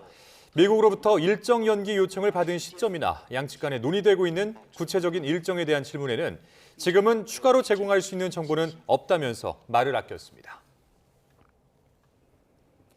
전쟁 중에도 이란의 석유 수출량이 이전 수준을 유지하고 있는 것으로 나타났습니다. 국제 유가가 폭등하는 걸 미국도 원치 않는 탓에 눈 감아주고 있는 게 아니냐는 분석이 나오고 있습니다. 염혜영 기자입니다. 벌써 3주 넘게 호르무즈 해협을 오가는 유조선이 모두 멈춰선 일촉즉발의 상황. 그럼에도 전 세계의 기름줄이 다 말라버린 건 아니었습니다. 이란 유조선만은 통과가 가능했습니다.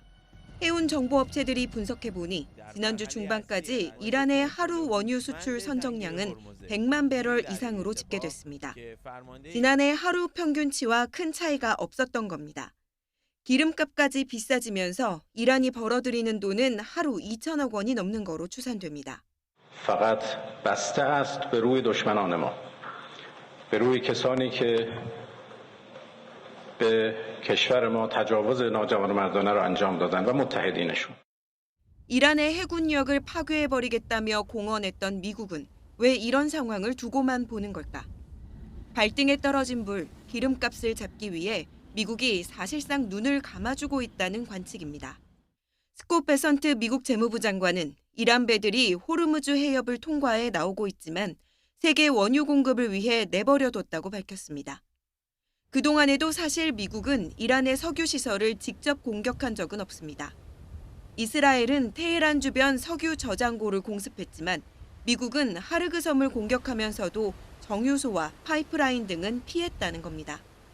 결국 호르무즈 고삐를 느슨하게 잡고 있는 미국이 이를 어떻게 활용할지에 따라 전쟁의 양상은 달라질 거로 전망됩니다. YTN 염혜원입니다. 다음 달부터 국제선 유류 할증료가 3배 넘게 뛴다는 소식에 여행객들이 계획하던 해외 방문을 미뤄야 할지 고민하는 분위기입니다. 중동 지역 영공의 불안한 상황으로 여객과 화물 운송 모두 답답하게 막힌 상태가 이어지고 있습니다. 정현우 기자입니다. 인천국제공항 출국장, 여행을 앞둔 탑승객들 표정엔 기대감이 가득합니다. 다만 다음 달 예고된 항공편 가격 상승을 생각하면 앞으로 여행을 갈 수 있을지가 걱정입니다. 중동 사태로 치솟은 싱가포르 항공유 가격이 4월부터 반영돼 국내 항공사의 국제선 유류 할증료가 3배 넘게 뛰기 때문입니다. 특히 장거리 왕복 노선 탑승객의 경우 할증료를 최대 60만 원 넘게 내야 합니다. 네, 보통 해외 갈 때는 자주 이용하고 있습니다. 회사 입장에서나 뭐 저 개인적으로도 어차피 사비를 쓰는 경우가 있기 때문에 조금 부담은 될 것 같습니다. 문제는 그전부터 이미 중동 사태로 국제항공편 가격은 계속 오르는 추세를 보였다는 사실입니다. 전쟁이 시작된 지난달 28일 인천 출발 런던 파리 항공편 최저가는 30만 원 중후반대였지만 2주 뒤엔 2배 넘게 치솟았습니다. 여기에 유류 할증료 상승까지 겹칠 것을 생각하니 항공편을 예약할 엄두가 나지 않는다는 반응도 나옵니다. 그래도 아무래도 부담이 안 되진 않는 것 같아요. 너무 오르다 보면 그렇지 않을까요? 네, 아예 생각을 안 하거나 좀 그럴 것 같습니다. 중동 일대 영공 불안정으로 인한 우회 운항도 항공권 가격 상승의 원인으로 꼽힙니다. 두바이 공항 인근 드론 공격에 UAE 당국이 다시 한때 영공을 폐쇄하면서 인천공항으로 출발할 예정이었던 여객기도 결항됐습니다. 이렇게 중동과 인천을 잇는 항공편들은 하루 몇 편을 제외하곤 여전히 운항이 대부분 취소되는 상태입니다. 전쟁으로 답답한 건 중동 일대 항공화물 운송도 마찬가지입니다. 중동을 오가는 여행기가 적어 여기에 화물을 싣는 벨리카고도 제한될 수밖에 없고 화물 전용 항공편에 중동 정기 운항도 멈춘 상태라 연관된 수출업체들의 우려 역시 갈수록 커질 것으로 보입니다. YTN 정현우입니다. 중동 사태로 원유 수급에 차질이 빚어지면서 원유를 정제해 만든 원료를 사용하는 제조업체들도 어려움을 겪고 있습니다. 상황이 길어지면 다음 달에는 공장 가동을 일부 멈춰야 할 것 같다는 목소리까지 나오고 있습니다. 송수연 기자가 현장에 다녀왔습니다. 필름처럼 이어진 비닐 원단을 잘라서 붙이고 손잡이 구멍도 뚫습니다. 완성된 비닐봉투는 마트나 식당 등에 납품됩니다. 이렇게 만들어지는 비닐 제품의 원료인 폴리에틸렌은 원유를 기반으로 생산된 석유화학 물질입니다. 그런데 최근 중동 사태로 뱃길이 막혀 원유 수급이 어려워지면서 폴리에틸렌 공급에도 차질이 생겼습니다. 이 공장에서 사용하는 폴리에틸렌은 이달 들어 1톤에 135만 원에서 155만 원으로 올랐습니다. 그마저도 원유 수급이 불안정해 원하는 만큼 구하기도 힘듭니다. 저희가 원료 공급을 받으려고 해도 저희가 원하는 양만큼 원료를 받지 못하고 있는 상황입니다. 현재 저희가 원하는 양의 60에서 70% 정도. 이렇다 보니 약속한 물량을 공급하는 것도 쉽지 않습니다. 또 저희가 공급에 문제없게 해드리겠습니다라고 약속을 할 수가 없는 상황이에요. 이러다가는 물건을 만들수록 손해를 볼 수도 있는 상황. 다음 달에는 공장 가동을 일부 멈춰야 하나 고민입니다. 원료 들어오는 상황에 따라서 품목별로 지금 12대 라인이 가동되고 있으면 거기서 두세 대, 세네 대를 가동을 줄여야 될 상황이에요. 이런 걱정이 현실이 되지 않기를 중동 사태로 타격을 입은 제조업체 관계자들의 한숨이 깊어지고 있습니다. YTN 송수연입니다. 석유 최고 가격제 시행 닷새째인 오늘 전국 주유소의 평균 휘발유 가격이 1,820원대까지 떨어지며 하락세가 이어졌습니다. 한국석유공사 유가정보 시스템 오피넷을 보면 오늘 오전 9시 기준 전국 주유소 평균 휘발유 가격은 리터당 1,829.6원으로 어제보다 3.1원 내렸습니다. 전국 주유소 평균 경유 가격도 하루 만에 4.1원 내린 1,827.7원을 기록했습니다.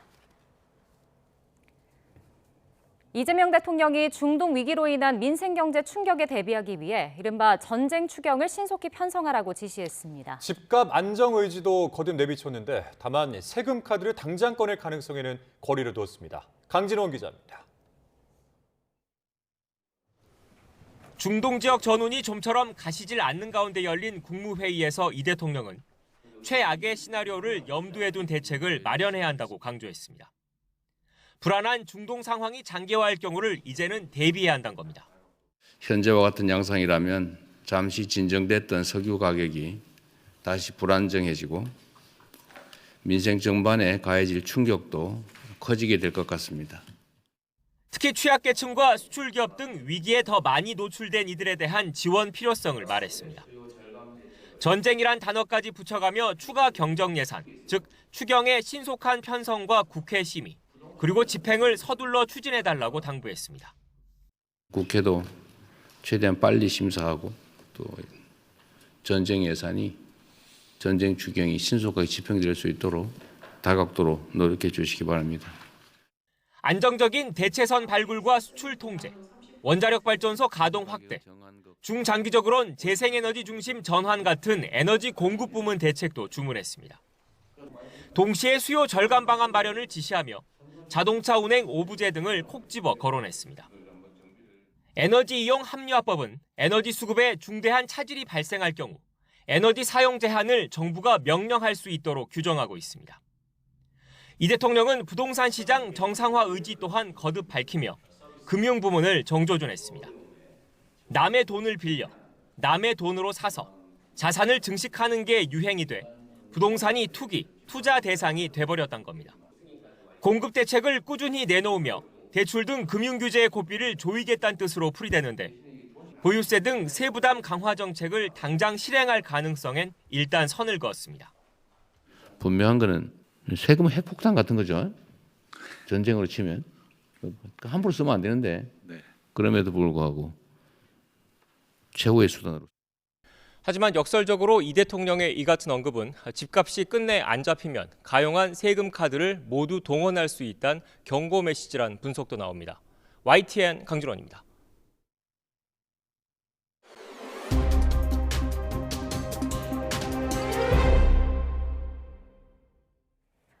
항공사 기장이 자택 앞에서 흉기에 찔려 숨지는 사건이 발생해 경찰이 피의자를 쫓고 있습니다.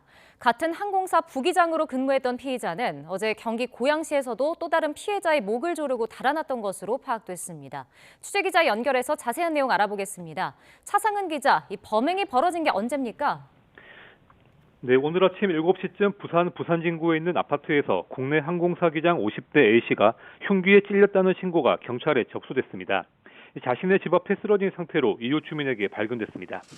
크게 다친 A씨는 심정지 상태로 병원으로 옮겨져 결국 숨졌습니다. 경찰 조사 결과 A씨에게 흉기를 휘두르고 달아난 피해자는 지난 2024년까지 같은 항공사에서 근무했던 전직 부기장 50대 B씨로 확인됐습니다. 새벽 운동에 나선 A씨를 상대로 범행 후 곧바로 도주한 상태인데 경찰이 CCTV 등을 확인하며 쫓고 있습니다. B씨가 승강기 대신에 아파트 계단실을 이용해 피해자 집으로 이동한 사실이 드러났는데 경찰은 범행이나 도주 과정에서 수사망을 피하려고 옷을 갈아입었을 가능성도 염두에 두고 있습니다. YTN 취재 결과 B씨의 범행은 이게 처음이 아니었습니다. 어제 새벽 경기도 고양시 일산 서구에서도 새벽 비행을 가던 또 다른 기장의 목을 조른 뒤 달아난 것으로 파악됐습니다. 해당 피해자는 다행히 크게 다치지는 않은 것으로 알려졌습니다. B씨가 첫 번째 범행 후 하루 사이에 부산으로 이동해 추가 범행을 저지른 건데 경찰은 60여 명 규모의 수사 전담반을 구성해 추적하고 있습니다. 경찰은 B씨를 붙잡는 대로 정확한 범행 동기를 조사할 예정입니다. 특히 B씨의 항공사 퇴사와 이번 범행 사이에 관련성이 있는지도 살펴볼 계획입니다. 경찰은 B씨와 함께 근무한 적이 있는 항공사 일부 직원들에 대해 오늘 오전부터 신변 보호 조치를 하고 있습니다. 지금까지 전국부에서 YTN 차상입니다. 경기 남양주에서 과거 교제했던 여성을 스토킹하다가 살해한 남성이 구속됐습니다. 의정부지방법원 남양주지원은 오늘 살인 혐의를 받는 40대 김모 씨에 대해 도주 우려가 있다며 구속영장을 발부했습니다. 김 씨는 지난 14일 경기 남양주시 오남읍에서 자신이 스토킹하던 20대 여성에게 흉기를 휘둘러 숨지게 한 혐의를 받습니다. 초등학교 옆 공원에서 놀던 6학년 여학생이 실탄에 맞아 다쳤습니다.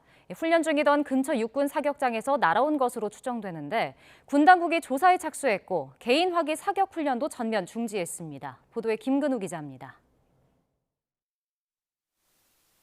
초등학교 바로 옆 아이들이 즐겨 찾는 공원입니다. 오후 4시쯤 이곳에서 친구와 놀던 초등학생이 뭔가에 맞아 목 주변을 다쳤습니다. 깜짝 놀라 보호자와 함께 병원을 찾은 아이의 몸에서는 뜻밖에도 총탄 한 발이 발견됐습니다. 다행히 상처는 깊지 않았습니다. 하지만 초등학교 코앞에 총탄이 날아들었다는 소식에 학부모들은 불안감을 감추지 못합니다. 저희도 오늘 기사로 보고 처음 알았거든요. 일단 애들 왜 학교도 가고 걸어서도 집에도 오고 등교할 때도 걸어서 가고 또 학원도 가고 놀이터도 가고 하는데 당분간은 불안해서 뭐 어떤 조치가 있기 전까지는 밖에서 놀아라고 하시면 못할 것 같아요. 육군은 상처 부위에서 나온 총탄이 K2 소총에 쓰는 5.56mm 소총탄인 것으로 확인했습니다. 사고 현장에서 1.5km 거리에 육군 사격장이 있는데 당시 사격 훈련이 진행 중이었습니다. K2 소총의 최대 사거리는 2.65km로 사고 지점은 최대 사거리 아닙니다. 하지만 중간에 아파트 단지와 야산이 있어 어떻게 소총탄이 날아왔는지는 조사가 필요합니다. 동시간대에 인근 훈련장에 사격이 있었기 때문에 그 관계를 연관성이 있는 것으로 보고 유효 사거리는 그 정도까지 되지는 않지만 최대 사거리는 가능할 수 있는 위치이거든요. 육군은 사고 현장 감식과 CCTV 분석을 통해 정확한 사고 경위를 조사하고 있습니다. 또 안전이 확인될 때까지 모든 부대의 개인화기 사격 훈련을 중단했습니다. YTN 김근우입니다. 정부와 여당, 청와대가 검찰개혁의 후속 법안 공소청, 중수청 설치법 합의안을 최종 도출해 발표했습니다. 공소청 검사의 권한을 대폭 줄인 게 눈에 띄는데 민주당은 모레 본회의에 법안 상정을 예고했습니다. 강민경 기자입니다. 이재명 대통령이 직접 교통정리에 나서자 지난하던 여권의 검찰개혁 논쟁은 속전속결, 순식간에 정리됐습니다. 정청래 대표는 당정청이 긴밀히 논의했다고 거듭 강조하며 정부안을 대폭 수정한 공소청 중수청법 협의안을 소개했습니다. 하나된 당정청 협의안을 도출했음을 국민들께 보고드립니다. 혹시 모를 공소청 검사의 수사 개입의 다리를 끊었습니다. 수사와 기소의 완전한 분리라는 이재명 대통령이 강조한 대원칙을 더욱 엄격히 적용해 공소청과 중수청이 동등한 조직이 되도록 손봤다는 게 정 대표의 설명입니다. 공소청 검사가 우회적으로도 수사 지휘를 하지 못하도록 관련 조항을 도려내고 검사의 직무 범위도 시행령이 아닌 법률로 못 박아 추후 확장할 가능성을 원천 차단했다는 겁니다. 특별사법경찰 지휘 감독권도 없앴는데 결국 헌법에 명시된 검찰총장 명칭을 놔둔 것 외에는 사실상 강경파의 주장을 대폭 수용했다는 분석이 나옵니다. 올 가을 공소청과 중수청이 제대로 출범할 수 있을 때까지 조국혁신당의 호평까지 끌어낸 민주당은 의원총회에서 수정안을 당론으로 채택한 뒤 소관 상임위 심사에 돌입하며 법안 처리 작업에 박차를 가했습니다. 19일 날 본회의에서 법을 통과시키고 사법정의의 새 장을 열도록 하겠습니다. 공소취소 거래설로 여권이 쪼개진 상황에서 빠르게 봉합에 나선 셈인데 다만 내홍의 불씨가 완전히 꺼지지 않았다는 해석도 있습니다. 지방선거 뒤로 미루기로 한 검찰개혁의 마지막 퍼즐, 보안수사권을 둘러싸고 민주당과 정부 입장이 여전히 평행선이라는 게 무시할 수 없는 대목입니다. 이번 조정안은 개혁의 끝이 아닌 시작입니다. 향후 입법 과정에서 수사 기소 분리 원칙을 반드시 관철시킬 것입니다. 이런 가운데 국민의힘은 공소취소 거래설의 진상규명이 필요하다며 특검 추진을 당론으로 정했고 정성호 법무부 장관에 대한 탄핵도 추진하기로 했습니다. 국민의힘은 공소청 중수청법이 상정되면 필리버스터도 진행한다는 방침이지만 의석수 부족이라는 현실적 한계를 고려하면 여론전의 기능밖에 수행하지 못할 걸로 보입니다. YTN 강민경입니다. 공소청, 중수청법 처리가 예고된 가운데 검찰은 침묵을 지키는 모양새입니다. 이 목소리를 내도 반영되기 어렵다는 무력감과 함께 보안 수사권 등 주요 쟁점이 남아있다는 점이 영향을 미쳤을 거란 해석이 나옵니다. 보도에 이준엽 기자입니다. 공소청법과 중수청법의 당정청 최종 합의안에서 검사의 권한은 정부안보다 줄어들었습니다. 검사의 특별사법 관리에 대한 지휘 감독권이 사라졌고 영장 관련 지휘권, 수사 중지권, 직무 배제 요구권 등이 모두 삭제됐습니다. 이에 대해 검찰은 별도 공식 입장을 내지 않았습니다. 정식 창구인 법무부와 소통하며 엇박자를 내지 않겠다는 취지로 풀이됩니다. 검찰 내부에서는 법안 내용에 회의적인 분위기도 감지되지만 공개 반발은 의미가 없을 거란 자조 섞인 목소리도 있습니다. 한 고검검사급 검사는 YTN에 특사경에 대한 지휘권이 폐지되면 특사경이 범죄에 능수능란한 이들에게 휘둘릴 것이라 우려했습니다. 그러면서도 목소리를 내더라도 반영될 것이냐는 측면에 대한 회의감이 크다고 내부 기류를 설명했습니다. 또 다른 고검검사급 검사도 이미 검찰청 폐지라는 대전제 아래 후속 논의가 이뤄지고 있어서 개별적인 의견을 내기 쉽지 않다고 전했습니다. 지난해 검찰청 폐지는 물론 이후 항소 포기 결정 당시 반발이 줄줄이 터져나왔던 때와는 사뭇 다른 상황인데 이후 이뤄진 대규모 문책성 인사와 사의표명 여파가 작용했을 거라는 분석도 나옵니다. 또 아직 공소청 검사에 대한 보안수사권 부여 등 핵심 쟁점 논의가 진행 중이라는 점 역시 침묵에 영향을 줬을 거라는 관측도 있습니다. YTN 이준엽입니다. 네, 방금 들어온 속보 한 가지 전해드리겠습니다. 남양주 스토킹 살인 사건과 관련해서 신상공개 심의가 개최가 결정이 됐다는 속보가 들어왔습니다. 경찰은 피해의 중대성과 또 재범 방지 효과 등을 고려했다고 밝혔는데요. 심의는 수사 경과 및 송치 일정 등을 고려해서 진행할 예정이라고 밝혔습니다. 40대 남성이고 피해 여성 직장 근처에서 대기하다가 살해한 이 남양주 스토킹 사건, 살인 혐의 김모 씨 현재 구속영장을 발부받고 도주 우려로서 구속영장이 발부된 것으로 전해졌습니다. 관련된 더 자세한 소식은 이어지는 뉴스에서 정리되는 대로 다시 전해드리도록 하겠습니다. 올해 서울 아파트 공시가격이 20% 가까이 뛰었습니다. 이에 따라서 지난해 집값이 많이 오른 강남권과 한강 인접 지역 일부 아파트 소유자들의 보유세액이 많게는 50% 이상 크게 오를 것으로 추정됩니다. 차유정 기자입니다. 지난해 서울 아파트 값은 부동산원이 관련 통계를 공표하기 시작한 2013년 이후 가장 많이 올랐습니다. 역대급 불장이었던 만큼 보유세 부담 우려가 커진 가운데 국토부가 1월 1일 기준으로 산정한 전국 공동주택 약 1,585만 가구의 공시가격을 공개했습니다. 전국 평균 공시가격은 9.16% 상승했고 예상대로 서울은 18.67%나 껑충 뛰었습니다. 공시가격은 매년 시세의 현실화율을 곱해 산정하는데 현실화율은 69%로 동결됐지만 서울 일부 지역 시세가 워낙 올랐기 때문입니다. 고가 아파트가 밀집한 강남과 송파, 서초 등의 상승률은 24.7%, 한강 인접 자치구도 23.13%에 달했습니다.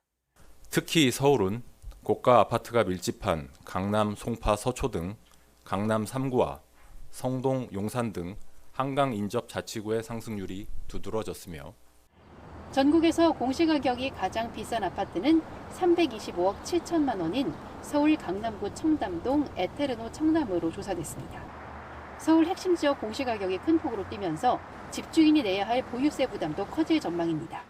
강남 3구와 한강벨트 등 핵심지 고가주택 소유자의 재산세와 종부세를 합친 보유세는 단지에 따라 지난해보다 40~50% 이상 급증하는 것으로 추정됐습니다. 반면 서대문, 관악, 성북, 노도강 등 그 외 자치구 상승률은 6.93%에 그쳐 보유세 부담이 지난해와 비슷할 것으로 보입니다. 25년도의 가격 상승이 실제 시세 상승이 특정 지역에 집중적으로 더 높게 나타났었고 이에 따라 보유세 부담을 피하려는 다주택자와 고가 1주택자 등의 절세 매물이 시장에 더 풀릴 가능성도 있다는 전망이 나오고 있습니다. YTN 차유정입니다. 한미 관세 협상의 후속 조치인 한미 전략적 투자 관리를 위한 특별법, 이른바 대미투자특별법이 국회 본회의를 거쳐 국무회의에서도 통과됐습니다. 이재명 대통령은 오늘 정부 세종청사에서 주재한 국무회의에서 이 법안을 심의 의결했습니다. 해당 법률안에는 한미 간 업무 협약에 담긴 3,500억 달러 규모 대미 투자를 이행하기 위해 자본금 2조 원 규모의 한미 전략투자공사를 설치하는 내용이 포함됐습니다. 또 정부가 미국과 투자 관련 협의를 시작하기 전 그 내용을 국회 소관상임위원회에 보고하도록 하는 규정도 들어가 있습니다. 인공지능 발전을 이끄는 젠슨왕 엔비디아 CEO가 미국에서 열린 연례 개발자 대회에서 삼성전자와 SK하이닉스에 대한 각별한 애정을 드러냈습니다. 현대차와 LG전자도 엔비디아와의 협업을 발표했는데요. 엔비디아발 호재와 국제유가 하락에 코스피는 5,600선을 회복했습니다. 박기원 기자입니다. 차세대 인공지능 반도체를 공개한 엔비디아의 2026 연례 개발자 대회.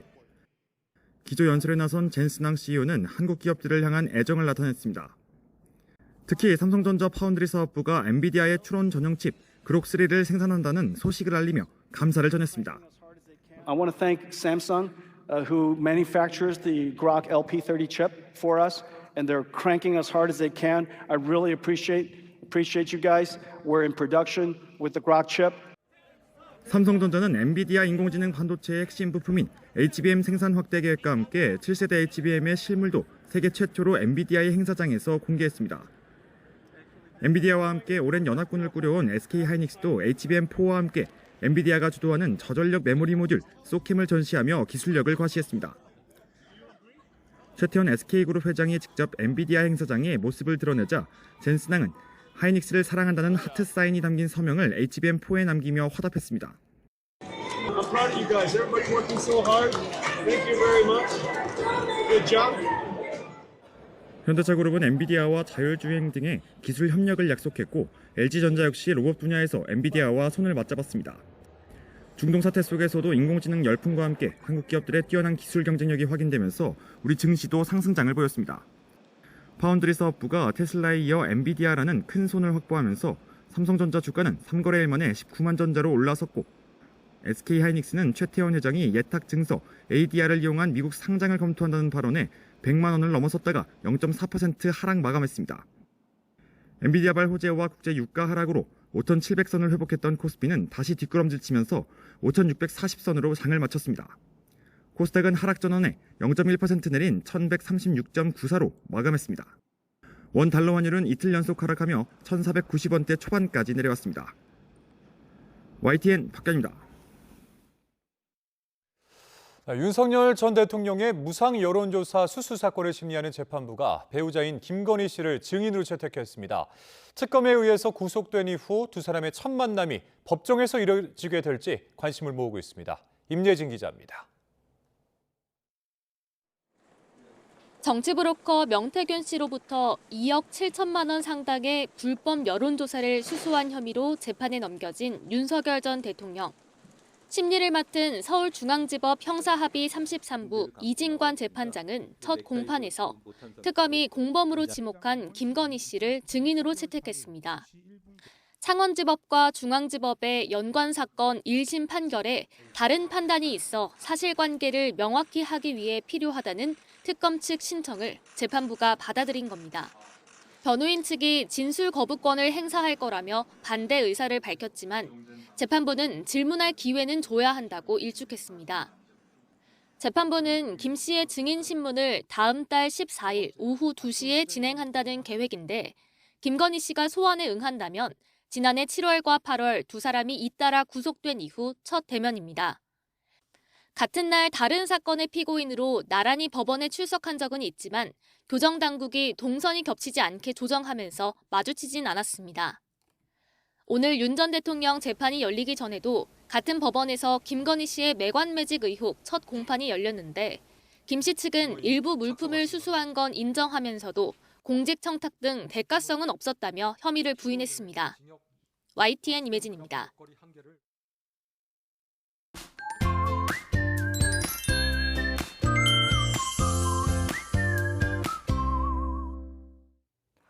오늘 봄이 온 게 실감났습니다. 전국에서 맑고 포근한 날씨가 이어졌는데요. 다만 공기가 탁했잖아요. 네, 맞습니다. 내일은 전국에 봄비가 내리면서 기온이 내려가겠고요. 여전히 공기가 탁한 곳도 많겠습니다. 네, 우선 내일 새벽에 서쪽부터 비가 시작돼 오전부터 오후 사이 전국에 내리겠는데요. 양은 5에서 30mm로 대체로 많지 않지만 제주도에는 최고 50mm, 제주 산간에는 70mm 이상의 비가 예상되고요.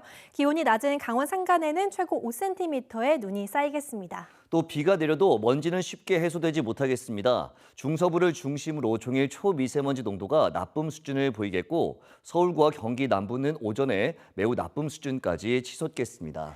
밤사이 구름이 이불 역할을 하면서 내일 아침에는 서울 6도, 대구 7도 등으로 크게 춥지 않겠습니다. 한낮 기온은 서울이 11도, 광주 13도, 부산 14도로 오늘보다 쌀쌀하겠습니다. 당분간 맑고 온화한 봄 날씨가 이어지겠지만 주 후반까지 공기가 탁한 곳이 많겠습니다.